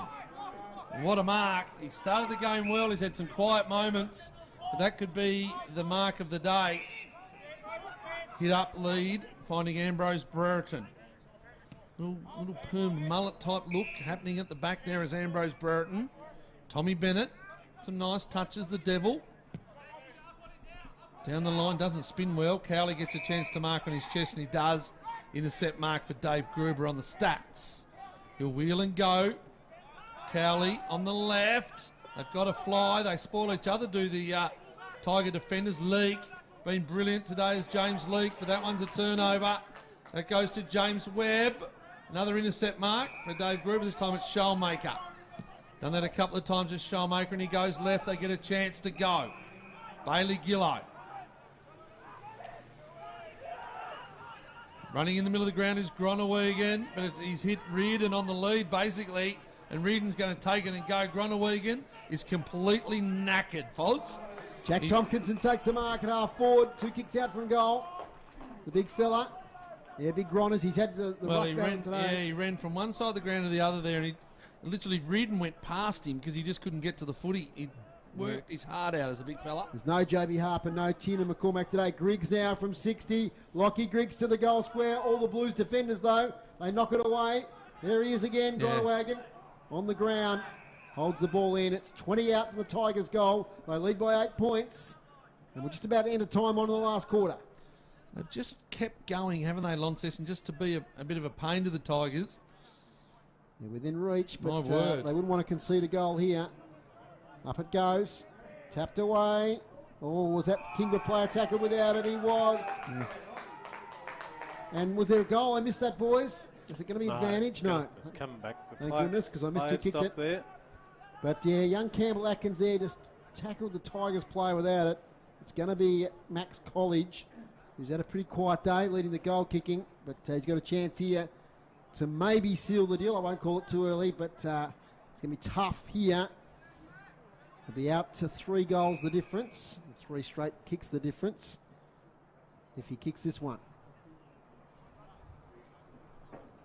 Here's Max College. He's just 20 metres out directly in front. Big moment here. Max College kicks the goal for Kingborough that might just about seal it here at Windsor Park. They go to 9-11-65, leading Launceston 8-3-51. Yeah, we talk about being a grand final replay and how Launceston had how many? I think nine left. Yeah, if that now with Harper might have been 8.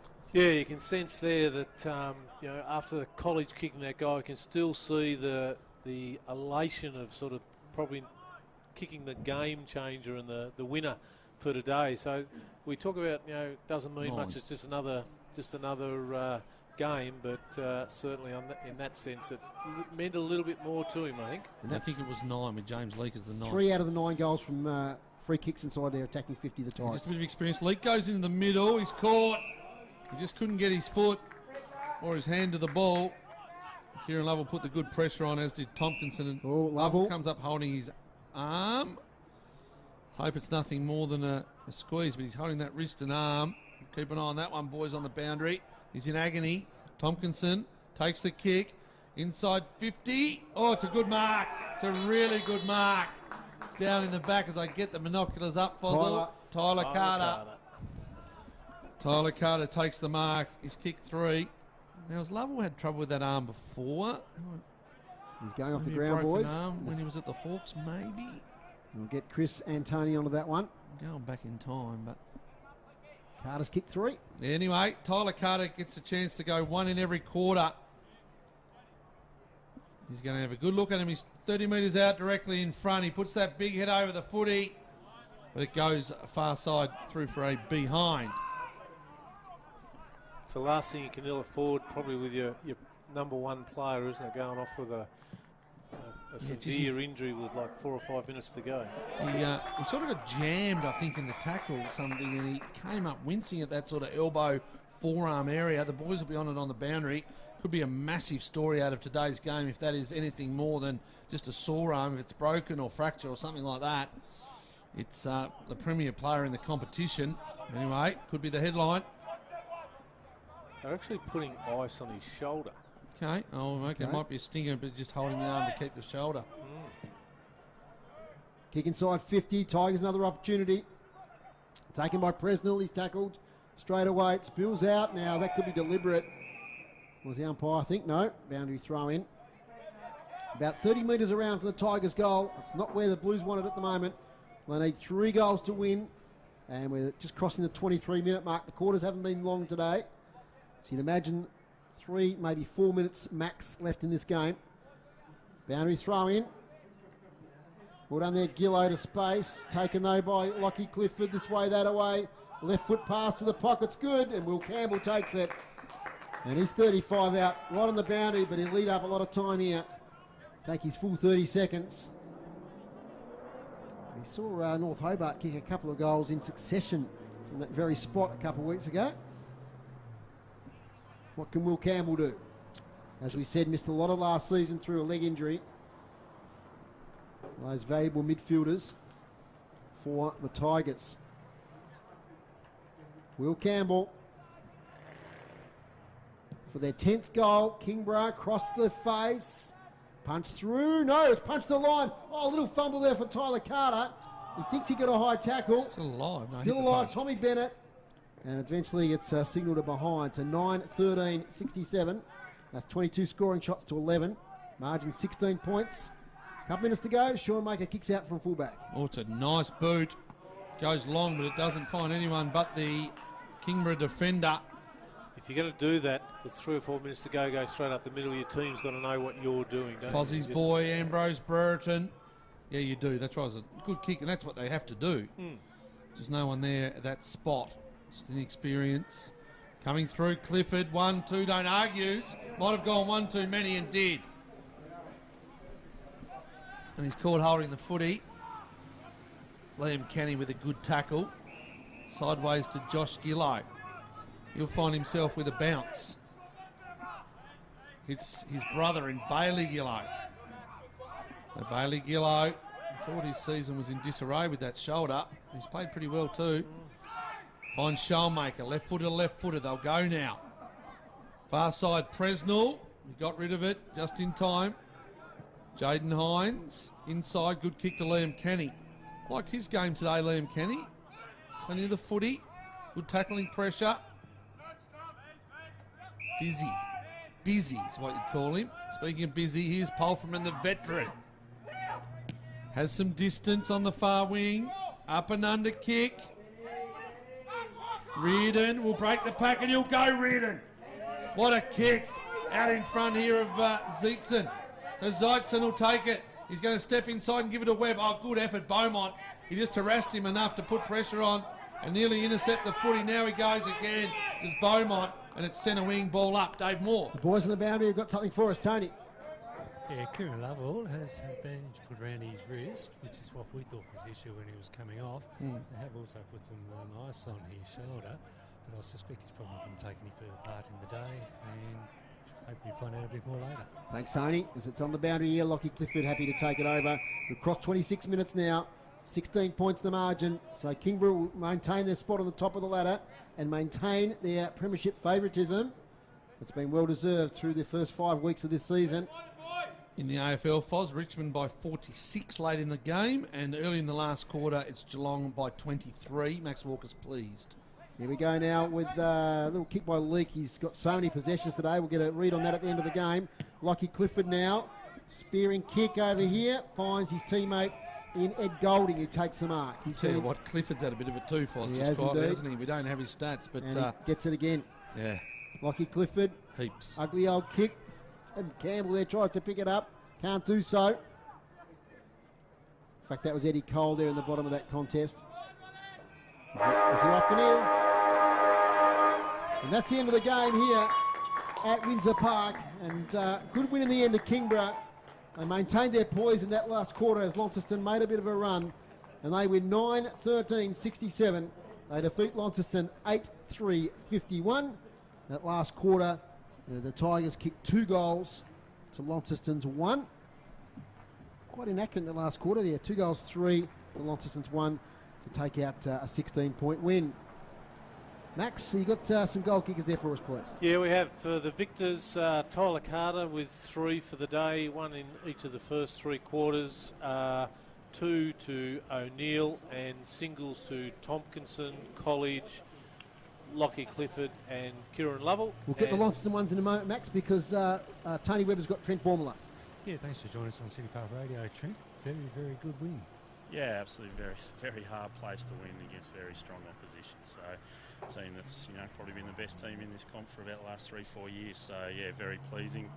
First time we've won up here. So, yeah, can't complain about that. That's true. Last year, yeah, it was a little bit different. Look, at the start of each quarter that I heard, and half-time, three-quarter time, you just asked for the big effort in the first 2 minutes to keep it simple. Looks like they did that. Yeah, I think that's really pleasing. I think the simpler you can keep it for guys, the easier it is, especially with some of them. But yeah, I think it was really pleasing that we've got sort of certain ways that we want the first 10 minutes of each quarter to look, and yeah, we got that right most of the time today, which was good. Yeah, first quarter Eddie Reardon was having a really big game, but throughout the whole game at the start of each quarter again, you asked for Jack Tompkinson just to get the boys going. Yeah, that's what Tomo does. He gets us going in there. He's a big physical beast, and he gets the ball going in our direction. And I thought, the start of his third quarter and fourth quarter, he really did that strongly for us. He did. Look, yeah, enjoy the victory. It's a really good one. As you say, it's pretty rare up here. Cheers. Thanks, Tony. Thanks, guys. Thanks for the call. Thanks very much. Thanks, Tony, and thanks there to Trent Warmer for giving us his time there straight after the win. Max, we interrupt you in the midstream there. We might just go through those Kingborough goal kickers again, just to get the full flow there. Yep, no worries. Kingston, 3 goals to Tyler Carter, 2 to George O'Neill, singles to Jack Tompkinson, Max College, Kieran Lovell and Lachlan Clifford. And for the Launceston Blues, 2 goals to Jake Hines, 2 to Tom Beaumont, 2 to Brodie Powerfrman, 1 to Liam Jones and a single to Dylan Riley. Stats for Dave Gruber over the day. I'm about to cough, so I think I might get you to do it, Macca. Thanks. He's done, the king. Big night for Dave Moore tonight. It's hit outs. It was Kingborough in the end. They were 52 to 32, so these are the end of game stats. The clearances, Kingborough 37 to Launceston 28. Inside 50s, Kingborough 52 to Launceston 32. Marks inside 50, Kingborough 8 to 5. Free kicks, pretty even, 26-24 Kingborough's way. And marks inside... intercept marks. Intercept marks. Marks inside defensive 50, I can say. Call them intercepts. Boss is back. Yep. 19 to 10 Kingborough's way. And they really started that game with a lot of intercept marks. And that sort of just set them up. They were always probably going to win the game, Kingborough. You felt they had the control all day? Yep. You did.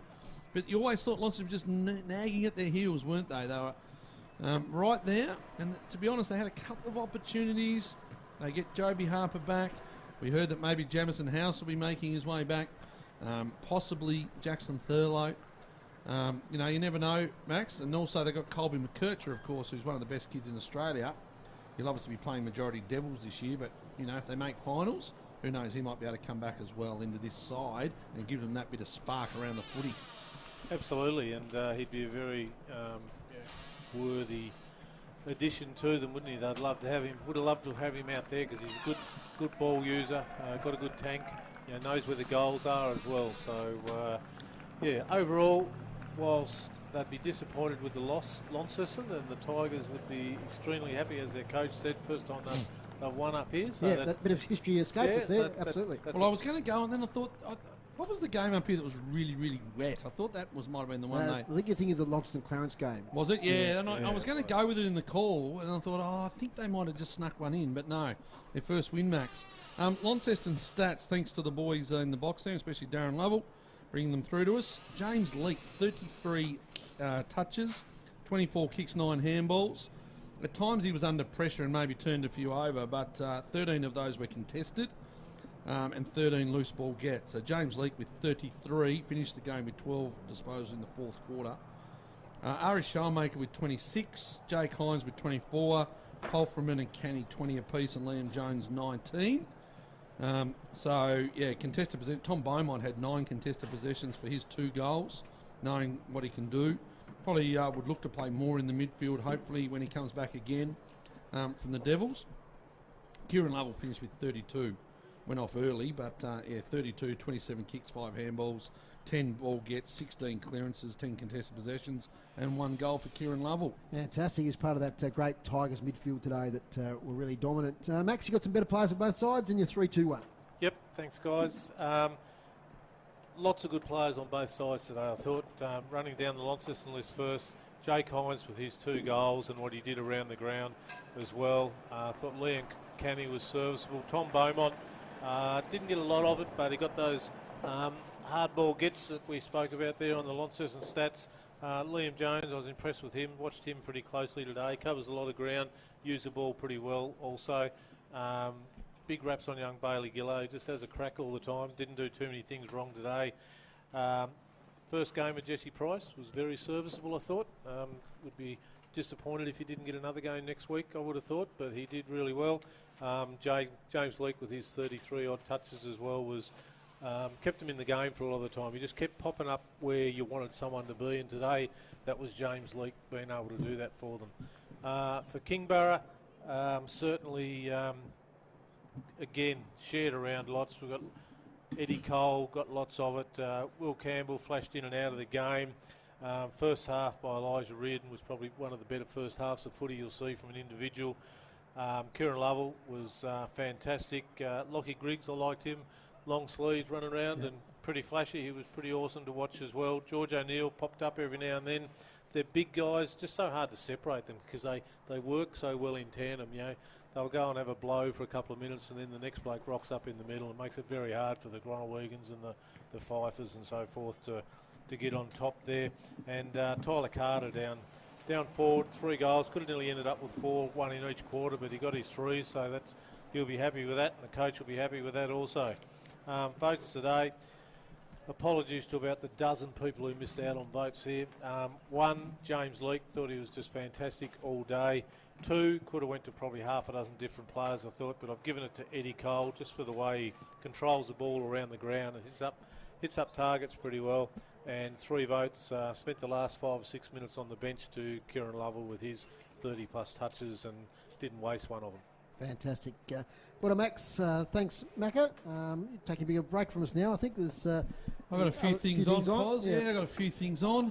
But it'll be great to have you back in a few weeks. I think your next game with us is North Launceston versus the Tigers. Oh, righto. Well, hopefully I'll get to know a few more Tigers players. Max, thanks very much. My pleasure, Dave. Thank you.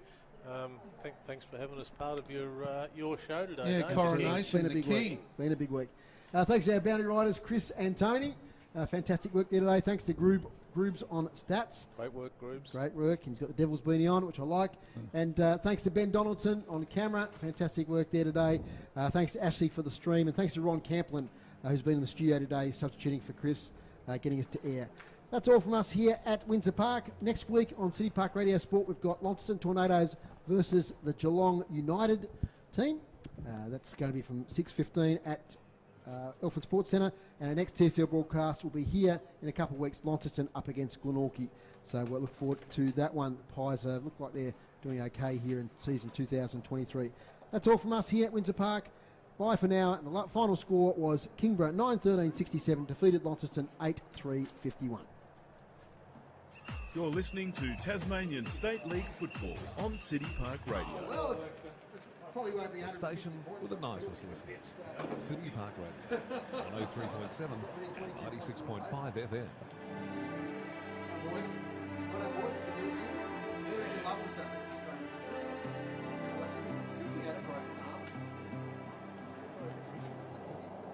Yesterday, all my troubles seem so far away. Now it looks as though they're here to stay. Oh, I believe in yesterday. Suddenly, I'm not half the man I used to be.